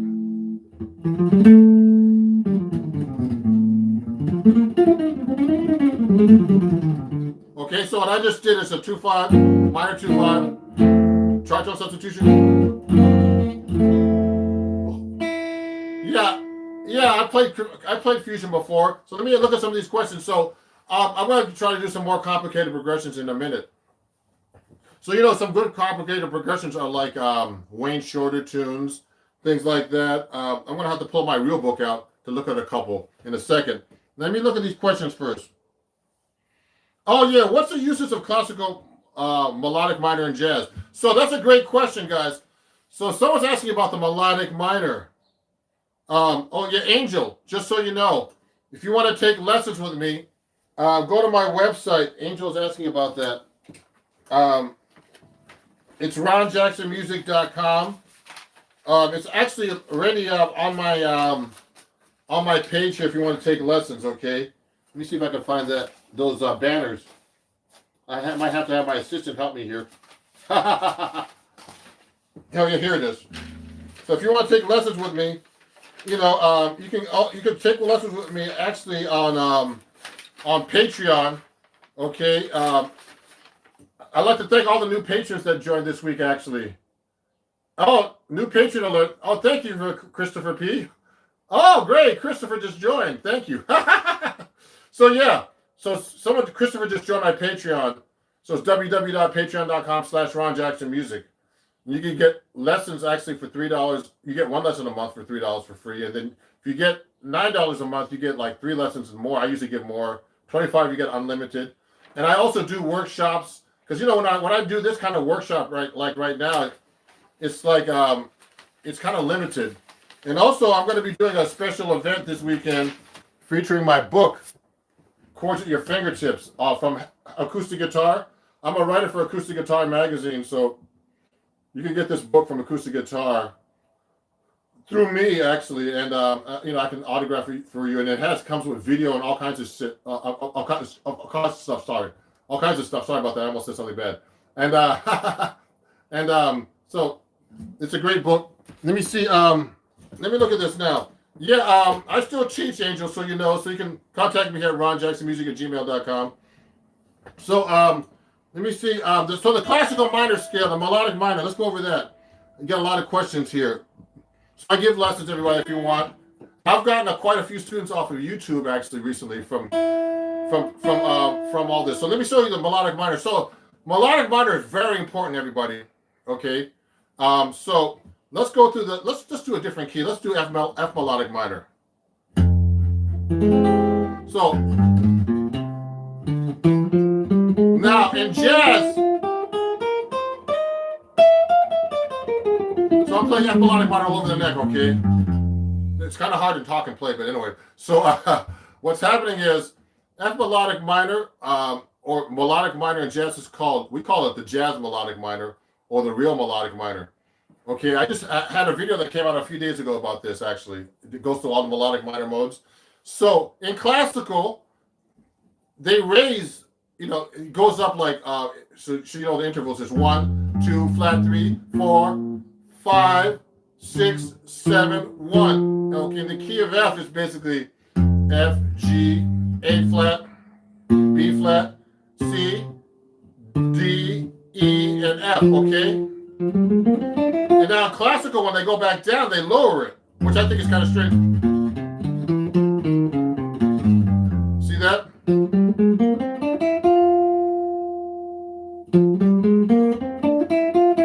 Now backwards they go. Now, but in jazz, we keep it all the same.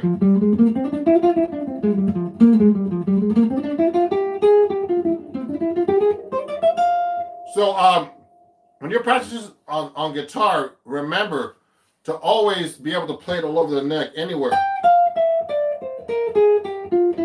Now I'm just basically playing up and down the scale, but you should be able to play these in different patterns. I just did an article on acoustic guitar, magazine, two for the January-February issue on the melodic and harmonic minor modes. Okay, but we didn't really talk about. We talked about the scale more than modes. So in jazz, these are very important because we play them over a lot of fancy chords. So the first mode of the melodic minor, okay, is actually called, just the melodic minor. So you can play that over a minor major 7 chord or a minor 6 chord because it has the notes in there. It has the minor major 7th there. So you should be able to play these chords in different ways all over the guitar neck. Things like that, you know what I mean?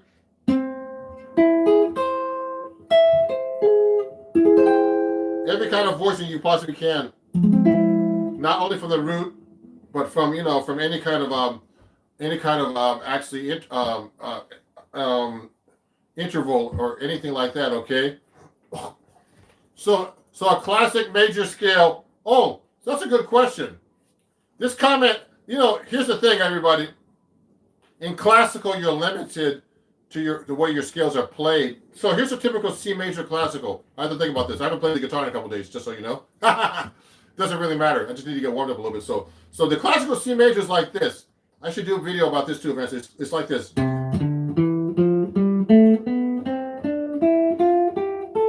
They teach you that it's a really cool scale. It's good for actually pivoting your fingers. I used to practice this just for technique, for pivoting my fingers. Okay, but what happens is when you want to really learn how to play the C major scale, you gotta be able to play this all over the neck like this.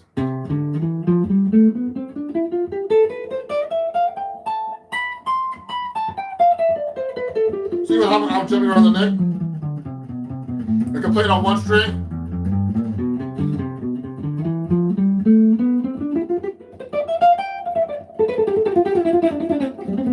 I'm just basically messing around. So I'm just basically playing up and down the neck. They don't teach you how to play the C major scale in classical like that. So I have this system that I learned from Berkeley where you play all 8 fingerings. There's 8 fingerings that connect up the neck like this. Let me show you real quick. I'll do it really quick. So here's 1.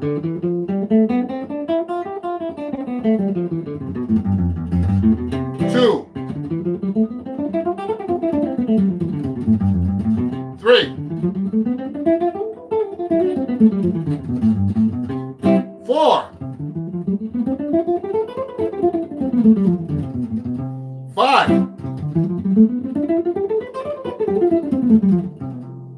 6. 7. 8.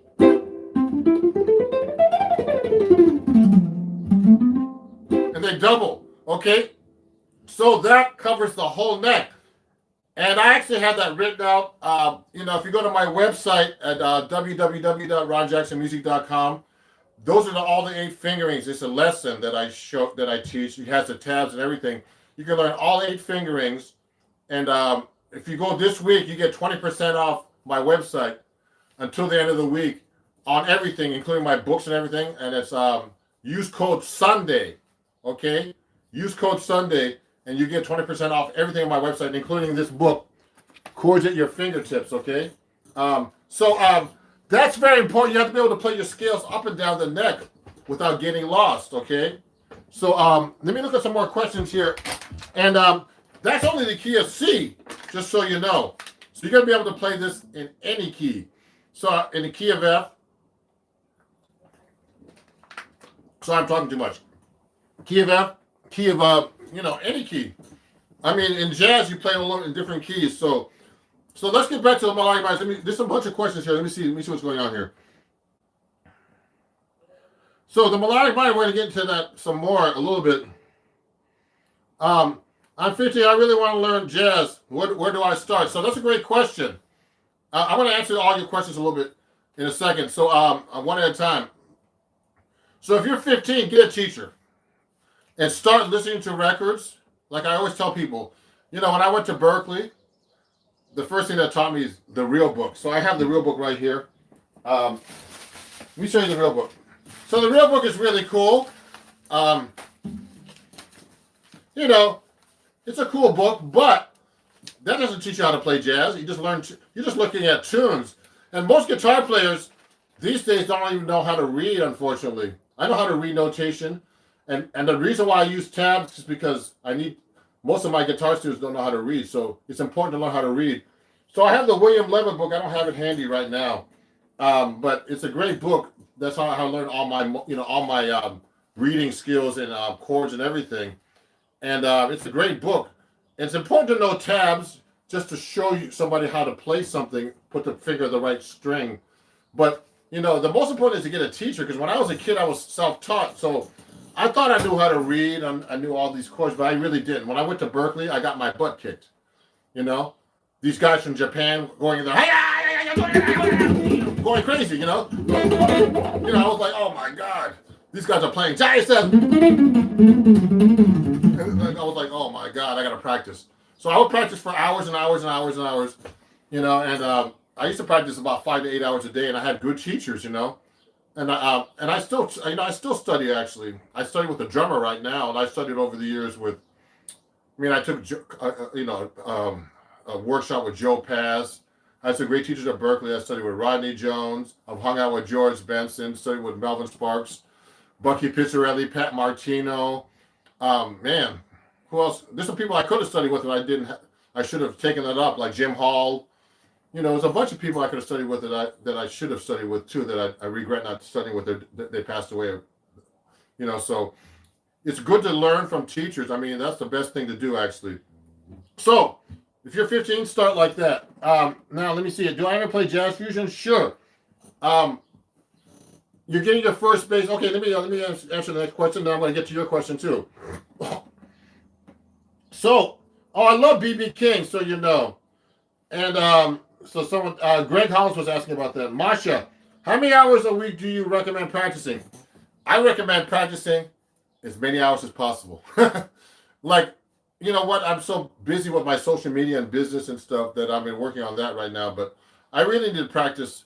If you can, the most important thing about practice, everybody, it's not about how many hours you practice. It's about consistency. You should practice something every day. Okay, if you need to learn something new, practice it once. Practice even 10 minutes a day. But do something every day. Pick up the guitar. Okay, whatever instrument you might be playing today. Some guitar players, people watching me aren't even guitar players today sometimes. So, so just pick up the guitar, okay, and play every day. Now, let me see. Here's another thing. Ranks, gaming. How do you mix every scale and sound? How to mix scales and sound better? So you know what, everybody? I want to tell you an exercise. So when you're playing, let's say you're playing let's just take a real simple tune like a blues. So I'm in the key of F.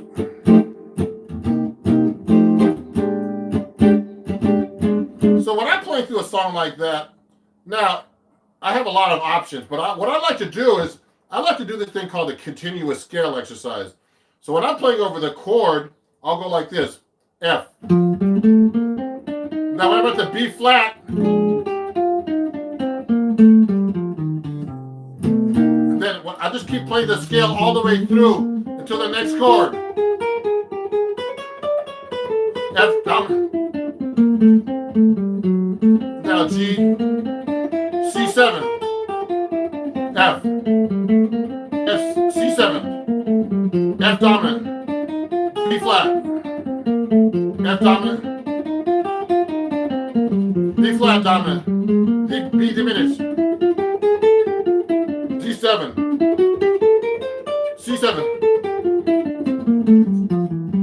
What I'm doing is I'm doing a continuous scale that goes to the chords. I need to get my assistant to help me set up the sound system here. Hold on 1 second. Can you set up the speaker, please? Yeah, it's from behind the curtain here. So, everybody, what's going to happen is I'm going to try to show you how this is actually done. with a play along through my computer. So basically, if you want to mix your scales up, you got to be able to go, you know, through the chords and just change them, change the actually the chord scale during the song without getting lost. Okay, so no, okay. So someone's asking. This is a good question. I'm going to get the other questions too. So when I'm actually going to the next chord, I'm not. It doesn't matter which note I'm on. I just want to make sure I get to the right scale. I'm not really targeting any kind of other notes. You know what I mean? I'm just actually going. When I get to the B flat, same on F7.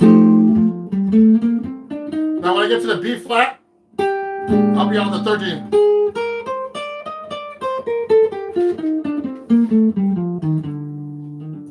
Yeah. So what I'm doing is I'm actually trying to target the notes and make sure that I actually, you know, land on some kind of chord tone or note in the scale. What's going to happen is it'll sound good because it's going to be going by so fast it won't sound like a mistake. Okay. So give me that. So we're setting up my speaker so you can actually hear how this is actually done. So so that's a great question. So that's how you play through scales. Let me see some of these other questions. There's a lot of people watching. Thank you for watching, everybody. And do me a favor. Please follow me and share this stream with your friends and fans. You know, remember, I'm giving you information, and you know, and it's a live stream. But the most important thing is that you practice and you get a live teacher, okay, a real teacher to help you. And I teach as well, and I have students from all over the world, all over the country now. So I appreciate you guys. You guys are great. You know, I'm trying to give you the best information and to help you play as best you can. Okay, so cool. Yeah, that's great. Yeah, so I'm going to show you how this is done. Let me answer a few more questions while I set up the sound system here. So, let me see. Oh, what do you think? Do you think it matters to use the cage system or 3 notes per chord or any other position system? So that's a great question. Kyan Hallows, thank you for asking that question. It's very important to know the cage system, everybody. Just so you know. You should know all your open string chords. You know, I've had students that study with me, even recent students actually. They're like, they don't know their open string chords. I'm like, you don't know open string chords? Like, I mean, you don't know 1-800-CORDS for kids. No, I'm just joking. I'm just kidding. So anyway, you don't know your open string chords. So what I'm doing is, all your bar chords come from open string chords, and they call that the cage system. So if I'm playing a C chord, you should be able to play that as a bar chord. What do? Take your 3 fingers that you play the C chord, switch them around, okay, to the 2nd, 3rd, or 4th finger, and then move up 1 fret at a time. Okay, so that's the cage system they call it. I don't know. I mean, so there's different names for this. Okay, so your bar chords are very important, and your open string chords are very important. And you should know all your open string chords. D chord, make it a bar chord. Make it a bar chord. E minor, etc., etc., etc., etc. So, thank you. Someone's laughing about what 1-800-CORDS for kids. Thank you. That's a hit song. So, thank you all the 35 people watching. So, you know, you have to know how that works. So let me test out my sound system real quick. I might need my charger too, so it's in there somewhere, but we'll get that in a minute. So let me charge this, guys. I'm gonna go watch this. Yeah, computer charger. So let me see if this works. It's not on. Yeah, so we're trying the sound system to make sure it's working. Yeah, so we're trying the sound system to make sure it's working. Okay, you have to mute the computer. Oh, I see. That's the problem. No, you have YouTube in there? Yeah. So mute it on. Oh, yeah. Let me mute YouTube right now, everybody. So we don't hear me. How do I mute on YouTube? Yeah. Oh yeah, I'm gonna mute me on YouTube. I'm muting me on YouTube. So let me play you a blues song. I'm gonna pick up blues right now and show you how you play the continuous scale exercise. So let me get a C jam blues right now. So let me play that. Okay, play. Is it on? It's off. I'll give it a try. to go green. Yeah. Maybe you can reach it. Okay, hold on. Let me try this. Okay, so here, everybody.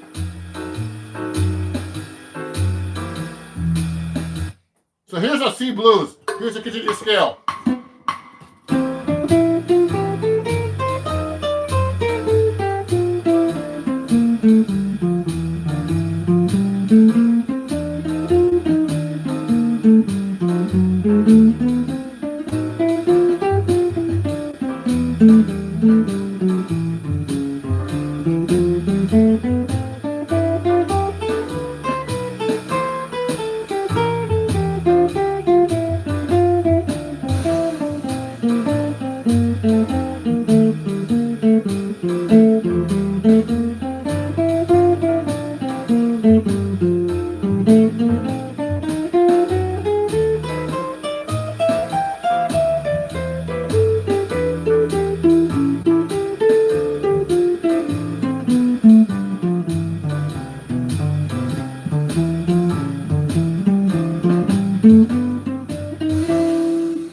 So you see what I did? I actually just played through the scale, through the changes, just like that, okay? So that's an exercise I actually teach my students. It's called a continuous scale exercise. So you're actually playing through the chords. Now it's just an exercise. You know, it teaches you how to play the changes and hear the changes, and also change your scale when you get to go through the changes, okay? Let me adjust this phone a little bit. So it's a really cool exercise. I mean, I learned that. I don't know who I learned that from, but it's a really great exercise if you really want to get your scale playing together and your chord scales and all that stuff. So let me look at some more questions here. Thank you everybody for attending my impromptu workshop here. Let me see some more questions here. First starting bass, you got your first bass. John Prescott says he got his first bass a few days ago. To start, he's excited to get practicing. So what routine would you first do for a first month practicing 1 to 4.5 to 2 hours a day? John, work on your scales, okay, and start learning tunes. And also work on technique. I actually play bass also. You know, work on alternate, you know, strumming with your fingers. You know, these are your two main fingers when you use bass, okay? Play banjo. Yeah, I play banjo too, but not really. So yeah. You know, and also work on your scales on the bass. I have a bass over here, but it's kind of hard to take out with all this going live right now. So that's a great question, John. Paul Smith, well, this is a surprise treat. Thank you, Paul. Now, let me see. That was John Prescott. What scales? Okay, hold on 1 second. Let me see this is question. What scales work for every chord? Is there a go-to scale for every chord? Oh, so okay. Now let me pick a more complicated song. Okay. Oh, someone's asking more about more complicated progressions. So let's pick a song like a Wayne Shorter song. Okay. Let's pick Fee Fi Fo Fum. If you have your real book out, go get it out. That's like a kind of a complicated jazz song that a lot of New Yorkers play. Fee, Fi. Here it is. So Fee Fi Fo Fum is has a lot of chords in it. So if I'm playing first, depending how fast the chord is going by, this is very important, everybody. A chord that goes every 2 beats is really hard to play over because it's going by so fast. So when I usually play a chord that goes by 2 beats, I have to usually arpeggiate or something over the chord. Or just keep a note there because there's not much time to do anything unless you play double time, okay? And then so I like to do double time because I hear noise. So so what I'm gonna do is I'm gonna play Fee Fi Fo Fum. It's a really cool song. I'm gonna get the real book out. Let me show you what it looks like. There's a lot of chords here, and it should be in the real book here. So look at this song. It has a lot of chords in it. I'm going to play for you. And what happens when I improvise over a chord progression that's this complicated, what I actually do is I actually do a lot of arpeggios and stuff. So I'm not going to do any exercises right now. I'm going to play over this. But what happens is I'm going to play the melody first. then I'm gonna actually improvise over this to let you know how I approach this. I might just break it down to make it simple. I might do arpeggios. I'll do arpeggios. I'll do different kinds of phrasing, so you get an idea how to do this. So let me start out 3-5-4-5. Here we go.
So, when I was doing through that, I started trying to do different kinds of ideas through the changes, okay?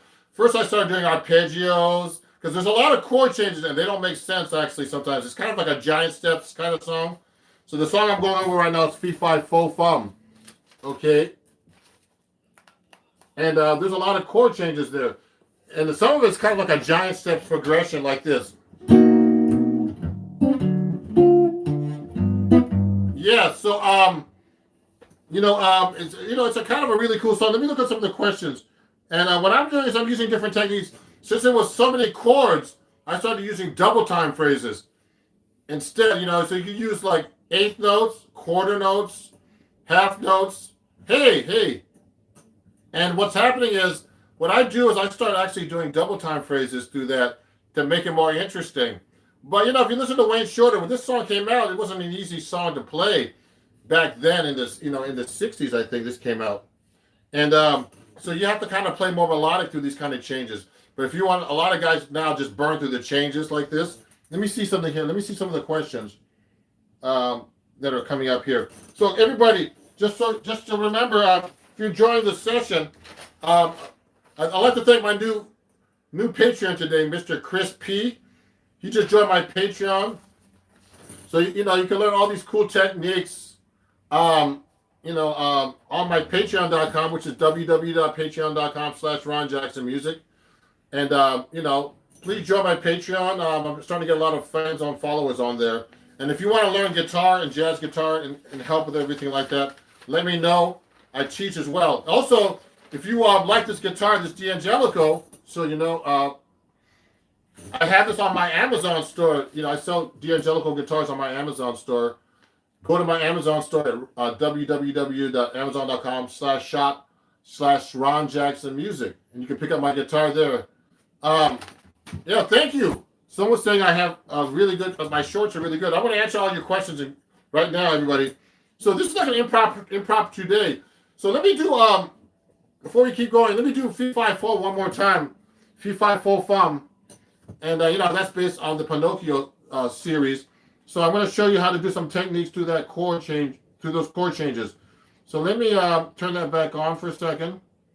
There's a lot of chord changes there. So what you do to play over difficult changes, you have to be able to make sure you change your scale. So how long have I been playing guitar? I've been playing guitar since I was 11, a long time. Look me up on Wikipedia.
See, I was doing double time there. Then I started doing arpeggios. So for example, there's a lot of chord changes. So another thing, a technique you can use on Fee Fi Fo Fum is actually using arpeggios. Let me try this next chorus like this. I'm going to try to do mostly arpeggios, so you get an idea how to practice this. Well, here we go.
So I was hitting a lot of the sevenths on top, but also what I was doing was, you know, I'm not trying to hit the root every time you play, and also play an upper register. A lot of guitar players, when they start learning how to arpeggiate chords, they always start real low. They go like this. You know, so it's good to do that if you're a beginner, but you have to be able to play the higher register on the guitar to be able to learn the guitar neck. And also, you start playing low over the neck, etc. Okay? Now, let me look at some more questions. So I have a ton of questions here I need to answer. So, what scale works? Okay, can you show 8 shapes of the major scales? Hey, actually, Alvin, I actually showed that earlier. So go to my website. Actually, no, you have to go to my Patreon and join that, or you have to actually go and pick up the lesson on my www.ronjacksonmusic.com. There, I have a bunch of lessons. You can learn all 8 scales of the major scale fingerings, okay? And you can buy the lesson, I think, for a couple of bucks. And I'm having a sale on my website, just so you know. Everything on my website, including this book, Chords at Your Fingertips, that's published by Hal Leonard and Acoustic Guitar Magazine, who I write for. Everything right now is 20% off on my website. You get an autographed copy. This book comes with video, tabs, everything. Take a look at this. It has tabs, and it comes with a video as well. And you learn all about chords and everything. And and there's some great writers here. Look at this. So have Adam Levy, Sean McGowan, all these great teachers, including myself, here to learn from this book. Okay, so go to my website. Everything is 20% off until you should get it as soon as you can, because some of these books are running out actually. Let me see what else I have over here to show you, because I have a few missing things here. Oh, also, if you're enjoying this, I'm also taking donations. Just go to my Venmo, PayPal, and Cash App. If you learned something new today and you'd like to donate to me, it's not required, but if you'd like to, that would be great. It's www.paypal at Ron Jackson Music, Cash App, and Venmo at Ron Jackson Music. Okay. So thank you very much, and also follow me everywhere. Follow me here if you're not, or subscribe to me here, and I'm TikTok. I have a lot of people over there, and Facebook and Instagram. It's all Ron Jackson Music. Now let me answer some more questions here. So Alvin, I already showed those 8 scales already. The thing I might want to do is you should be able to do that in every key. Oh, thank you, BWG man, BWG Media. He appreciates my videos. Let me see. I'm a little stuck here. My computer's stuck. What's going on here? So I'm trying to look at some of these comments. So let me see. Watching from Africa. Great. How's everybody doing? My computer's stuck. So let me see what's going on here. Okay, G melodic minor over. It's just good. Melodic minor. Cool. Let me look at some of these comments because my computer just got stuck. Let me see the live chat. Oh. Okay, hold on. Let me see some of the live chat here. Okay, so let me see. Someone from Ghana? Good. From Brazil, thank you. Can other jazz guitar players tell when someone isn't playing jazz? Oh yeah. That's a good question. Ymir, my student. I have a student watching Ymir. He's a great guitar player. And he's like I'm actually half Filipino, for people who don't know. And he's one of my Filipino brothers, students. And Ymir, yeah, I can tell when people can't play jazz, because jazz is actually a language. So so if someone's playing just like, let's say you're playing a song. Let me pick another song. Okay, it's not stuck anymore. I'm so happy. So watch this. Let me pick another song, guys, ladies and gentlemen. Let me pick like a standard. Let me play let me do this song right here. I'm gonna pick The Days of Wine and Roses. I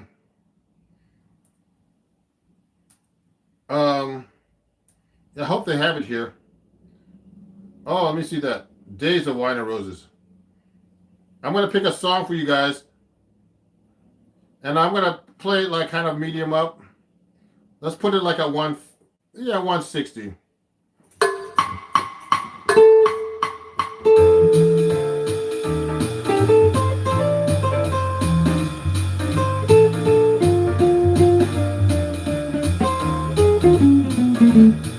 What I'm going to do, everybody, is this. I want to play like someone who doesn't know how to play jazz. So let me start from the beginning. I want to make it a little bit faster. Here we go. So here's how I can tell you can't play jazz.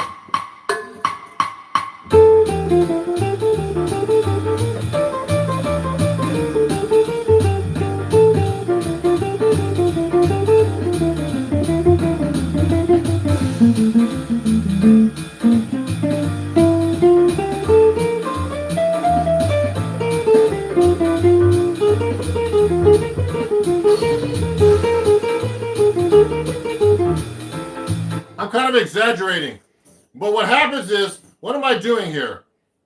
When someone's not playing jazz, they're actually just like, they're not playing over the chord changes.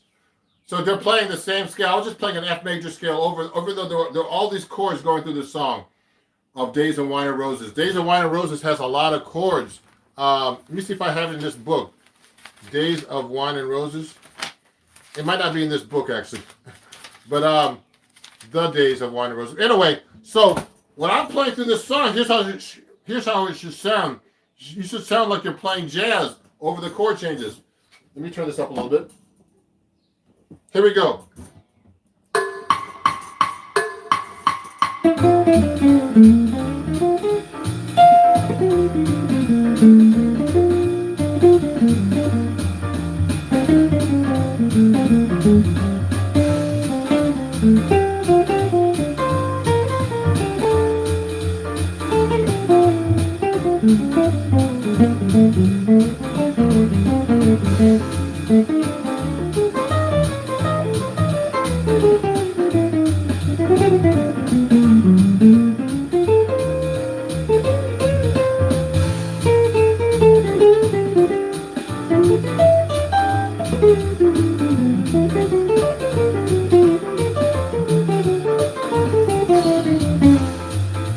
So what I'm doing there is I'm basically just playing jazz lines.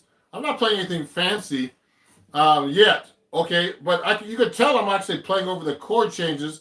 I'm using jazz language, okay? I'm using passing tones, licks that I've learned, 2/5s, arpeggios.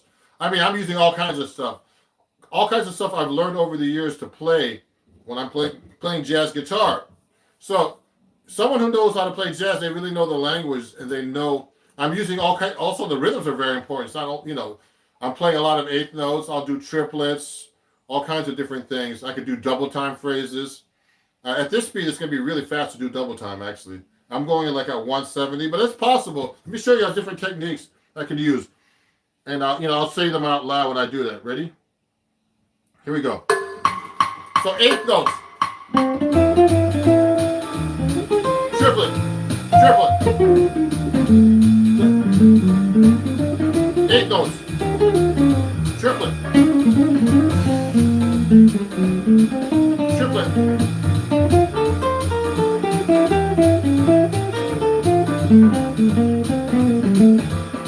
Bebop scale. Bebop. Arpeggio. Triplet.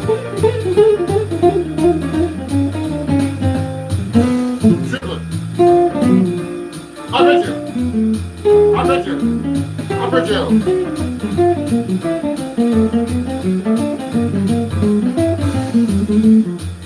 So see all those techniques I just used? I was doing arpeggios, triplets. I was also doing extra things. Of course, I can't. It's kind of hard to say everything when you're playing, but I know what I'm doing. And I know when I'm not playing stuff correctly. I know, if I play a wrong note, I know it the most. People might not even notice it, and some people might. But to me, I'm my worst critic too, and you should be too.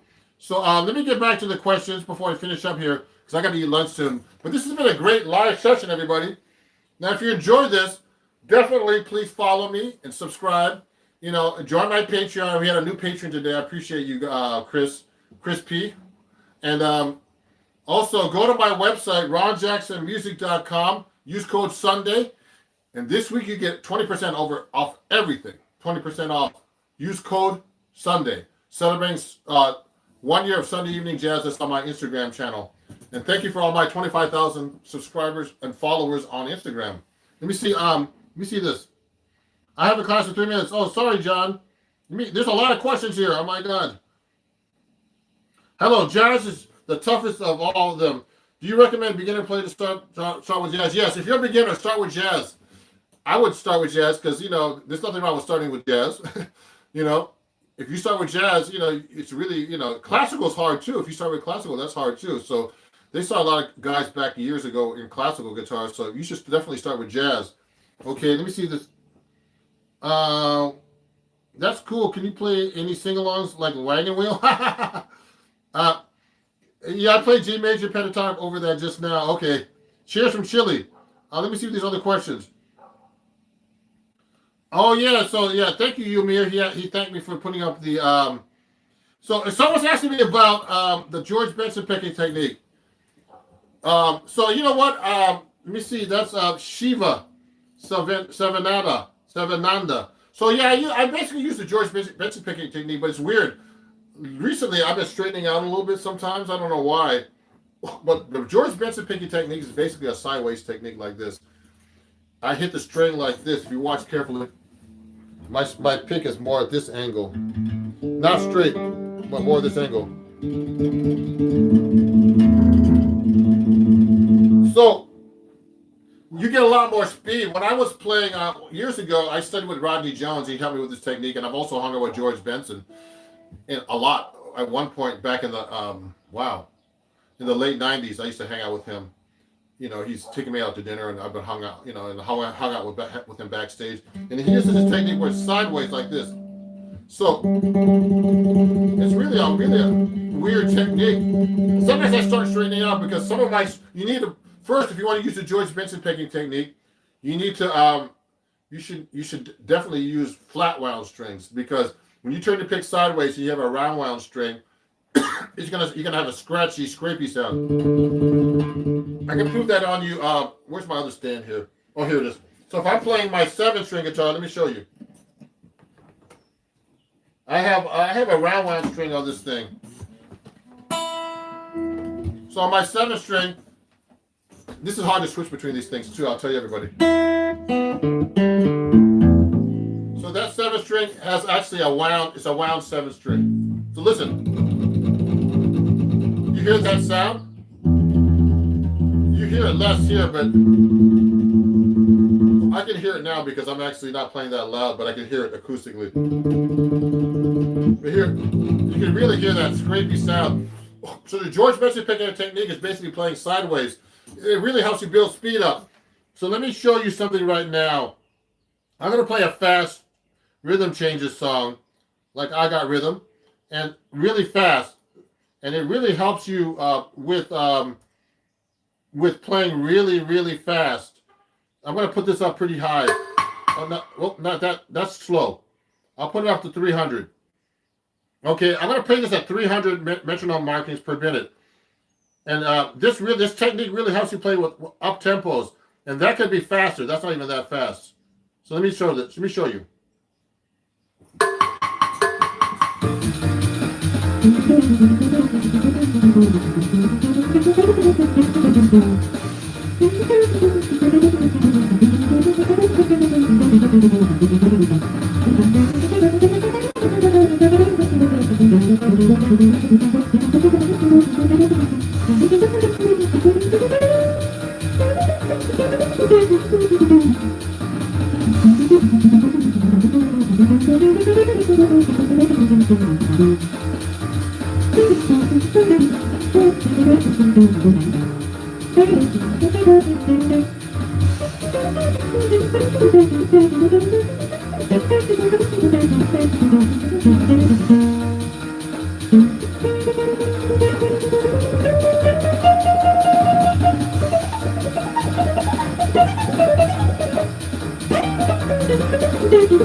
So you get the idea. So I'm using that picking technique because I can get a lot more speed when I'm playing at an angle. Okay? Now I'm still getting warmed up here. And also switching between 6 and 7 strings is not easy for the picking even. To hit the notes correctly, to play on each guitar over, switching between 6 and 7 string is a really kind of tricky for me still. See? So I'm doing 300 quarter note right there. And that's considered up tempo. And I play sometimes with bands much faster than that even. It's kind of crazy. Where it's like when you're playing, you see a fan spinning, you put your fingers in there, the strings feel like that when you're going that fast. So that's a great question. The George Benson picking technique is really great for your technique for playing fast and playing, kind of nice fast tempos. Thank you, Joker Man. Hey Ron, your shorts are very helpful.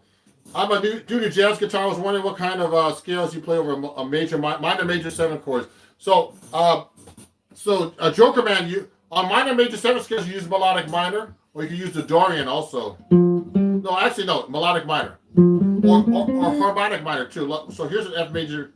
Let me do an A minor major 7. You can use harmonic minor too. Because that note's in there too, the minor major 7 note.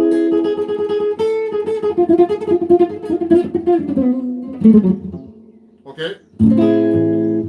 Oh. Now let me see. John Smith. Sounds great, teacher. Thank you. Hello from Brazil. Watching from Africa. Greetings, everybody. Now, let me see. Do you begin to incorporate chromatic system in my soul? How do you?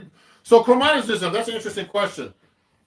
You know, chromatic notes can be just random notes as well. But in jazz, we like to use chromatic passing tones, chromatic approach notes, all kinds of things like that. So, I like to do that a lot. So, you can start doing that over like chord tones, between whole steps in your scales, etc. Okay. I'm starting to get real tired now, so everybody, informative and inspiring. You're welcome, Jonathan, and thank you, Santiago. Can he slap? I can slap on this thing actually, but I don't do it much. So anybody. So there's so many questions here. I could start jazz right away. So thank you everybody for watching. Again, you know I'm gonna finish up now. I gotta eat lunch. I'm getting tired. But if you enjoyed this, please join my Patreon here. Let me show you this. I have so many banners. I can't keep up with this stuff. Here we go. Oh, also, I mean, if you enjoyed this, you know, I'm taking donations of $1 or more. You know, it's not required, but it'll be great, you know, to help support me during this time of no gigs. You know, and mostly teaching at home. But so if you want to donate $1 or more to Ron Jackson Music, please do so. PayPal, Venmo, and Cash App. Okay, thank you very much. I'm going to finish up in a second. If I really helped you out today, that would be nice. And also, you know, what was I going to say? On my website, ronjacksonmusic.com, I have a sale, 20% off everything. Use code Sunday. Hurry up before the code expires, okay? So you get CDs, you get this book here, quotes at your fingertips for 20% off. It's signed and autographed. Also, if you want to join my Patreon, you just go to patreon.com and it's called it's Ron Jackson Music, and join my Patreon, okay? So thank you very much for watching, everybody.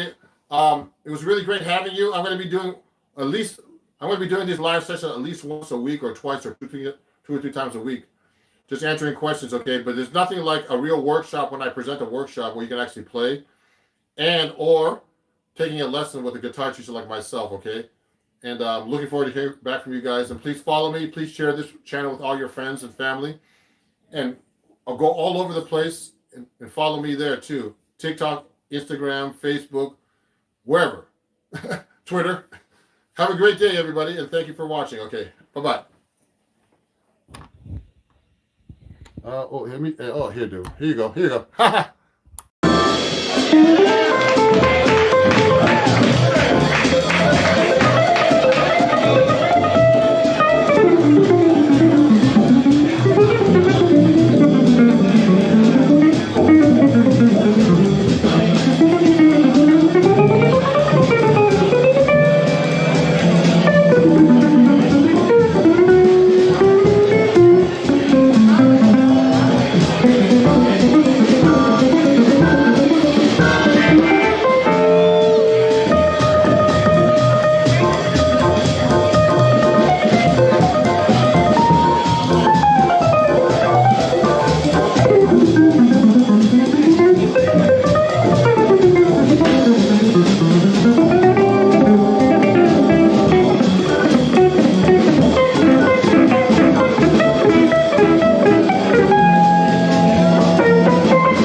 Hey everybody, it's Ron Jackson, and I'm just here to talk about my workshop that's coming up tomorrow.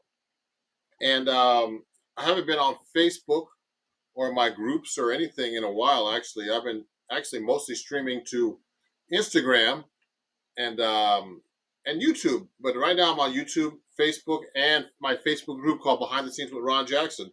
So tomorrow I have a special event happening. I'm actually I hope this is the right for. Oh, yeah, this is in the right direction. Great, great. I have a jazz improv workshop tomorrow on Lively. The link is actually on my on my announcement here. Just go there and you can sign up. It's at 2 p.m. Eastern Standard Time.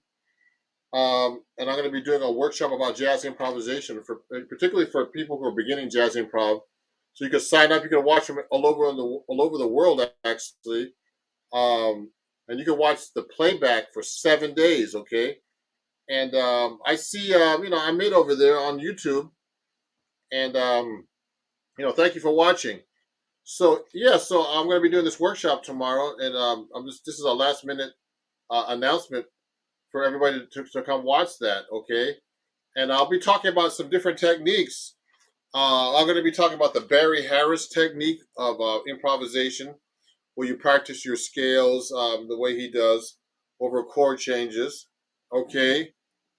And also, I'll be talking about, you know, um, learning different phrases that you can actually use immediately to start improvising. Okay. And it's going to be really fun. Let me show this nice comment from Ahmed. I don't know where you're at, Ahmed, but thank you for watching. You're on YouTube right now, and I really appreciate you guys, all my followers on Facebook and Instagram and YouTube, and my all the people all the new people in my group Behind the Scenes with Ron Jackson. So we'll be talking a lot about different kinds of things, and it'll be kind of fun tomorrow. So come on by and check out my workshop tomorrow. I'll be playing cool tunes. We'll be working on the blues, for example, and also we'll be working on songs like rhythm changes.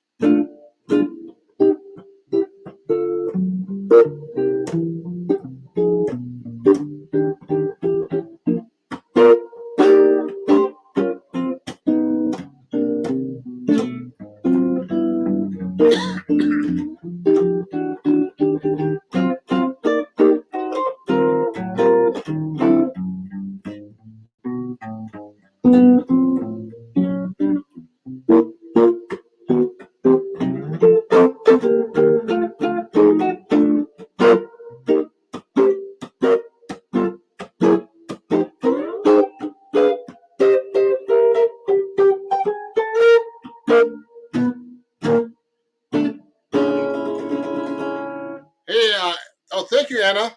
Good to see you. Anna Miguel says, cool. Ahmed is in California. And great to see you, though. Thank you. Thank you, Ahmed. Yeah, so I'm talking about my jazz improv workshop tomorrow. You can just go to the link on my bio and sign up. It's for Sunday, 2 p.m. Eastern Standard Time, so people in Europe could actually join the workshop too. Because it's not that much of a time difference. In England, it's 5 hours ahead, and in Europe, it's 6 hours ahead. And I know it's the summer and it's harder to get people to come out, but here's what the flyer looks like, and I'll be talking all about jazz improvisational techniques. Okay, so for the meantime, I'll be using some of these techniques right now, and I'm going to play a song for you guys. And if you have any questions, please let me know. Let me show you some of these comments right here. And thank you everybody who's watching on Instagram and everywhere else that I'm on right now. Okay, let me play you a song right now.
Yeah.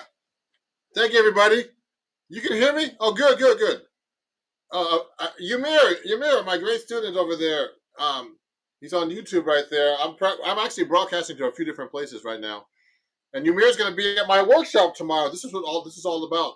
So I was using some techniques that I'm going to be using in my workshop tomorrow. So come on by and check me out. Let me show this to Ymir's statement here. Ymir's comment, and I appreciate you, Ymir, for being a great student. He started playing 7-string guitar. I'm actually using my D'Angelico XL1 that I got from D'Angelico, New York here. It's a really great guitar, and I usually play 7 strings. So this is a 6-string guitar. So let me pull out my 7-string guitar for you guys. So I'm using some techniques right now that I'm going to for my jazz workshops. Please sign up. That's what this live stream is about. We only have one more day left. We have some seats left. Not that many, but if you want to join, Ymir is going to be there, and we actually had a giveaway too. And someone won. I forgot who it was, but they got a free lesson from me, and they actually, got a free space to the workshop. So come by tomorrow, my Jazz Improv workshop. The link is on my bio. As actually, the link is on here on the description for this live stream. So please sign up. And you'll enjoy it. It's going to be for 90 minutes, and it's going to be a 7-day playback. You can watch all the techniques, and also you can actually play along with me, and I can show you. I can listen to how you play, and and see how you're playing jazz already if you come do my workshop. We'll pin that to the comments in a minute, okay?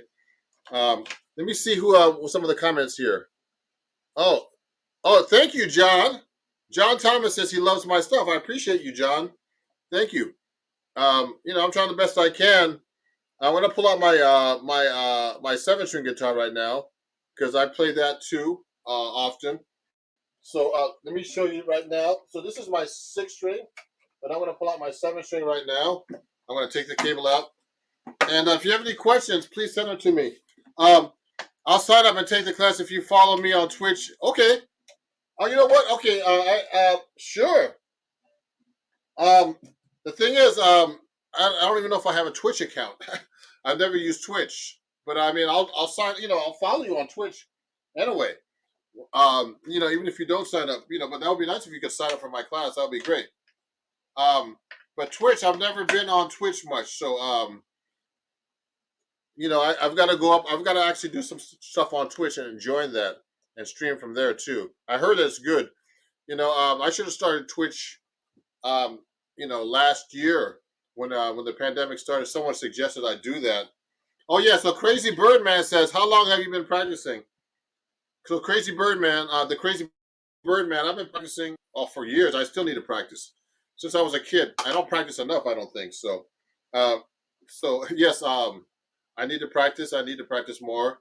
And it's funny, John Thomas. You're saying Twitch is where it's at. You know what? I should be on Twitch because I am an Amazon influencer, and it's through Amazon. Amazon owns Twitch, but I'm not on Twitch enough.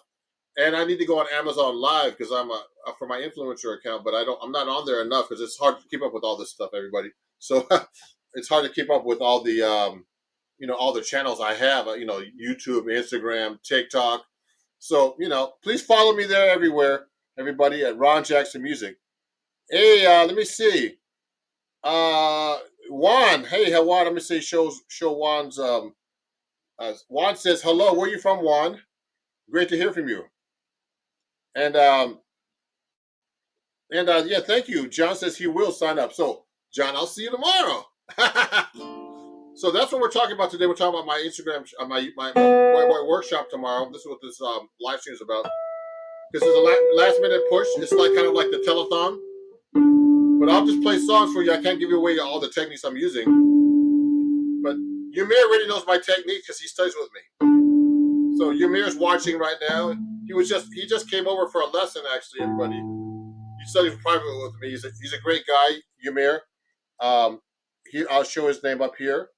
Ymir just came over today to take a lesson with me. He plays 7-string guitar now like me. So he's a great student. And he just picked up a nice 7-string guitar from Guitars and Jazz in New Jersey. I actually visited the store recently, and I'll be doing a little docu video about that visit, and you'll really enjoy that, everybody. So I'm going to play another song right now on the 7-string guitar that I'm going to be using. The techniques I'm going to be using during my class tomorrow, which are Barry Harris techniques, basically. The great pianist, jazz master, NEA jazz master, and all the techniques he uses. Okay, let me try something here.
Whoa!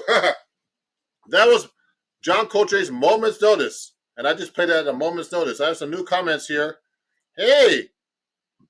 Let me see some of these comments here. Oh, Fatima, oh, amazing, Ron. Oh, I haven't seen you guys in a long time. Yeah, you're an artist. Thank you, man. I really appreciate it. Fatima, I think that's I think I'm not quite sure where you're from, but great, Fatima. I really appreciate it. I got the CDs. I ordered them. I've been enjoying them. Oh, Alexi. Oh, thank you. Let me show this. Someone bought some CDs from me a couple of weeks ago, and they got them. There was a sale on my website. Oh, and I posted it on Instagram or someplace, or YouTube actually. and someone actually bought them. Alexi did. So thank you, Alexi, for buying my CDs.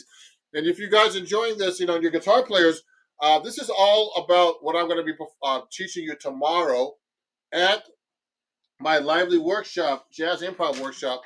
So you still have time to sign up. We got, you know, we got more than 12 hours, you know. It's not till 2 p.m. Eastern Standard Time. So you could actually come up and watch that tomorrow. I mean, and join. It's going to be on Zoom.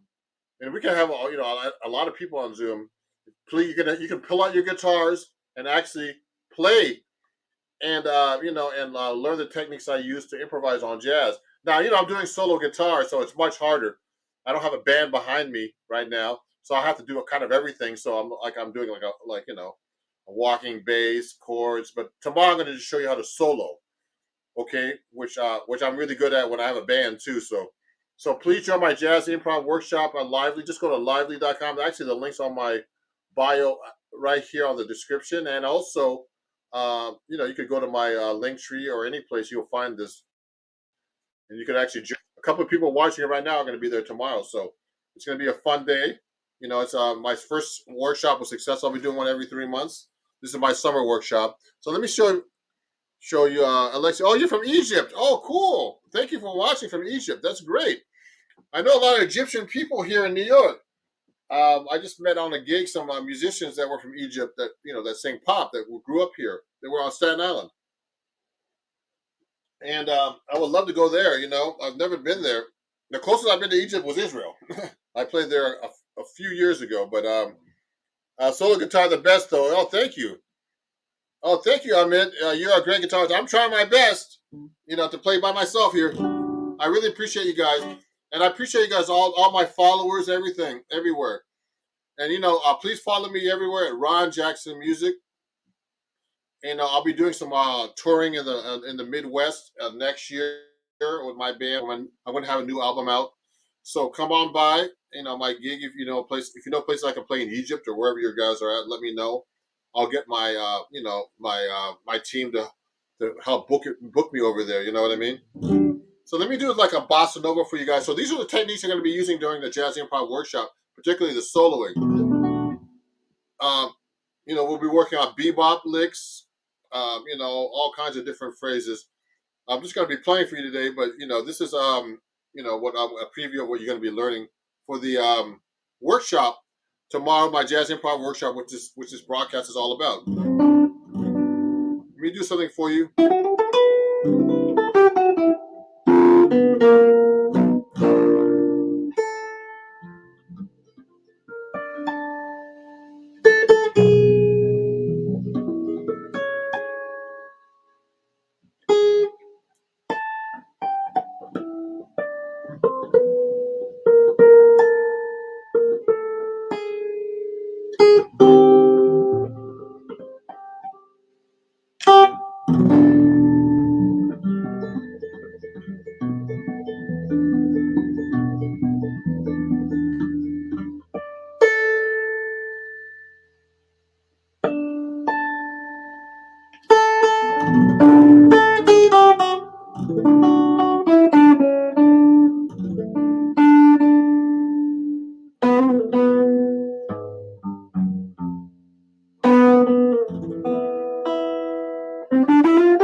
Oh, wow.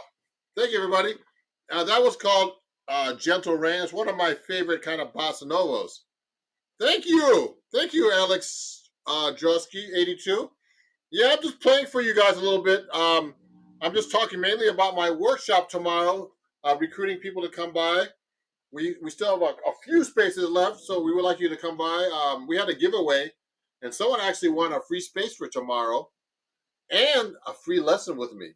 So, if you want to study with me privately, there's some students who are actually watching right now who are studying with me, on YouTube and here on Facebook. And if you want to attend my workshop tomorrow, you can learn all these techniques that I'm doing today. At my lively workshop, just go to the link that's on the description here on YouTube, Facebook, everywhere, and just sign up. It's Sunday, 2 p.m. Eastern Standard Time, and I'll be talking about these cool techniques that I use to perform, jazz and learn how to improvise.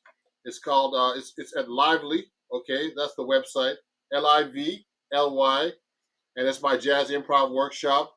My workshop was so successful last time that that we're doing another one. We're gonna do one every 3 months. But the summer one is on July 18th tomorrow at 2 p.m. Eastern Standard Time, and you can actually watch the playback for 7 days, so you can practice all those techniques. You can pull out your guitar. It's not like one way like this where I'm playing and you're just talking to me. I mean, you're sending comments. You're actually going to be watching me, and I can watch you play, so I can see what you need to work on. It's almost like a private lesson, but with a group. So a group private lesson. So come on by and check that out. It's going to be really fun. I'll put the link up here now for you too. So I have the link right here. See if I can for you. I'm going to copy for you, and it's right here. So watch this. I'll put the link here. I'll put it actually on a banner so you can watch it. And you can actually hit the link. Oh, you did? Okay, great. So here's some cool comments, everybody. I'm gonna play you one more song. Yeah. So I'm in. You just noticed a 7-string. I just announced that I was playing 7-string right now. So I'm playing a 7-string Eastman right here. You can read all about it on my on my bio and everything. And I have a low A string here. Okay. And it's really cool to play 7-string. It's really great for solo guitar playing. Okay, and I can do all the walking bass lines and all that stuff. I won't be really discussing that tomorrow at the workshop, but it's going to be really fun. So we'll be talking about jazz improv techniques. Okay, so we'll talk more about the 7-string. I have a bunch of videos on my YouTube channel and on my Instagram and everywhere else about the 7-string. So go check it out. Okay, let me show this. Please release an LP. I already have an LP, everybody. I have about 8 albums out. So, Rick Meck, he's saying just go to www.ronjacksonmusic.com and you can buy my CDs there. And also go to Spotify, everywhere else, and follow me. so just go to www.ronjacksonmusic.com and I'll post that for you. I'll post a comment for you. It's www.ronjacksonmusic.com. You can buy my albums there, Rick. Okay? I'm going to post it for you right now. Here we go. I hope you see that, maybe. Yes, so www, and I have my albums there, Rick. So yes, I have it there. Oh, someone put that up there too. That's funny. Oh, I put it everywhere. So yeah, yeah, that's great, everybody. So I'm gonna that's super cool. Yeah, no problem. So I'm gonna play you one more song, and so this is all about my jazz improv workshop, and I got your EP, Love Your Style. You got my EP? Oh, really? Oh, sorry, I didn't know that. Sorry, Rick. Thank you, Rick. I really appreciate you, and everybody else that supports me here. I'm gonna go live more often. I was kind of busy the last few days. I just had I was just around to help my daughter with the birth of my granddaughter, so I was busy with that. That was kind of exhausting, but so I'm gonna play like an up song for you guys to end it with here, and I appreciate you guys, and no, I'll play blues for you. It's more fun. 1, 2, 1, 2, 3.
Ah.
do I use? Oh, so A7 sharp 9. I know you. I've seen you before. So you know what? A7 sharp 9. This is a great question. I'm using all kinds of scales, but this jazz improv workshop today. Oh, it's not a jazz improv workshop today. It's more of like what I want you to attend tomorrow. I'm doing a jazz improv workshop tomorrow. I'm going to be telling you all the scales I was using today. So please sign up. This is live stream was all about.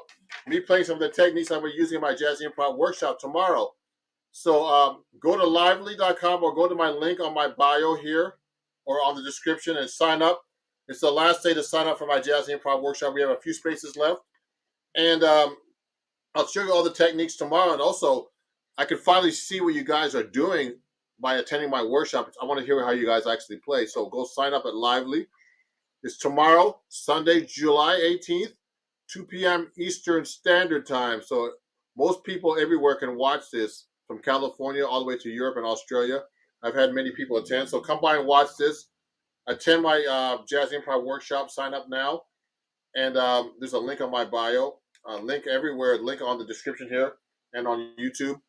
And this is all about. I have to actually go now because I have to do something else. But we'll see you guys tomorrow. And I hope you enjoyed my performance. And this is just to promote my Jazz Improv workshop on Lively. And thank you for all the questions. And that was called Billy's Bounce into Sunny Moon for 2 in the key of F. Okay, and I was using all kinds of scales there. Okay, and thank you, A7 sharp 9, one of my favorite chords, for watching. And I'll see you guys hopefully tomorrow at my workshop. And if not, keep in touch definitely. Okay, and follow me. Go to my website and buy my printables, CDs, books. I have a couple of books out. Where's my book? I don't even have it in front of me right now. But I have books, everything, and all kinds of stuff for you guys. So, thank you, Alexi. Thank you. Yeah. It's my second one. And thank you. I'll put that up here. Thank you, Alexi. So we'll see you guys tomorrow, I hope. And I'll someplace else and live. I'll be touring soon with my band in March, but I'll be performing in different places. And I really appreciate you guys, and I'll see you guys very soon. Okay. And you can watch the playback of this after. And have a great day and a great night wherever you guys are in the world. Okay. And see you guys soon. Bye bye. Ron Jackson. Over and out. Bye bye.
Yeah. Thank you, everybody, for watching. Hey, everybody. I just gotta make sure I look good here. Look a little cut off here. Oh, I gotta fix this a little bit here. Make sure you guys can see me. Okay. Let me move back a little bit and put it down. See if that's better. Yeah, that's better. How's everybody doing? So, you know what? We're going to talk about double time phrasing today. I have a new lick. I have some new licks that I wrote out for my Patreon account, and it's going to be on my website about playing double time licks. You know, I get a lot of questions about double time licks. You know, when you're playing through a song, and then you got to you're just playing eighth notes like this. You can ask questions, please, too. Don't hesitate.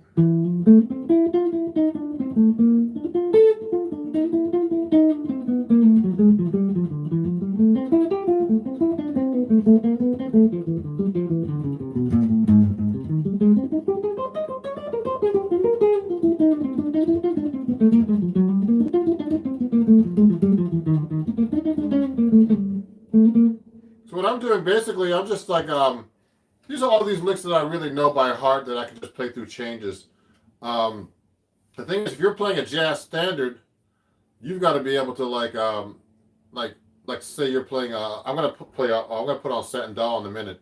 You're gonna have to be able to take a solo over that, and then start trying to do double time. And a lot of students have an issue with that. Now, what is double time? It's actually, let's say you're playing in eighth notes in the on Satin Doll, like just a typical jazz standard, like just D minor 7, D B7 to G7. This, on that part, so you can, if you're playing that tempo 1, 2, 3, 4, you could just do quarter notes 1, 2, 3, 4, 2. We could do eighth notes 1 and 2 and 3 and 3, etc. 1 and 2 and 3 and 4 and 1.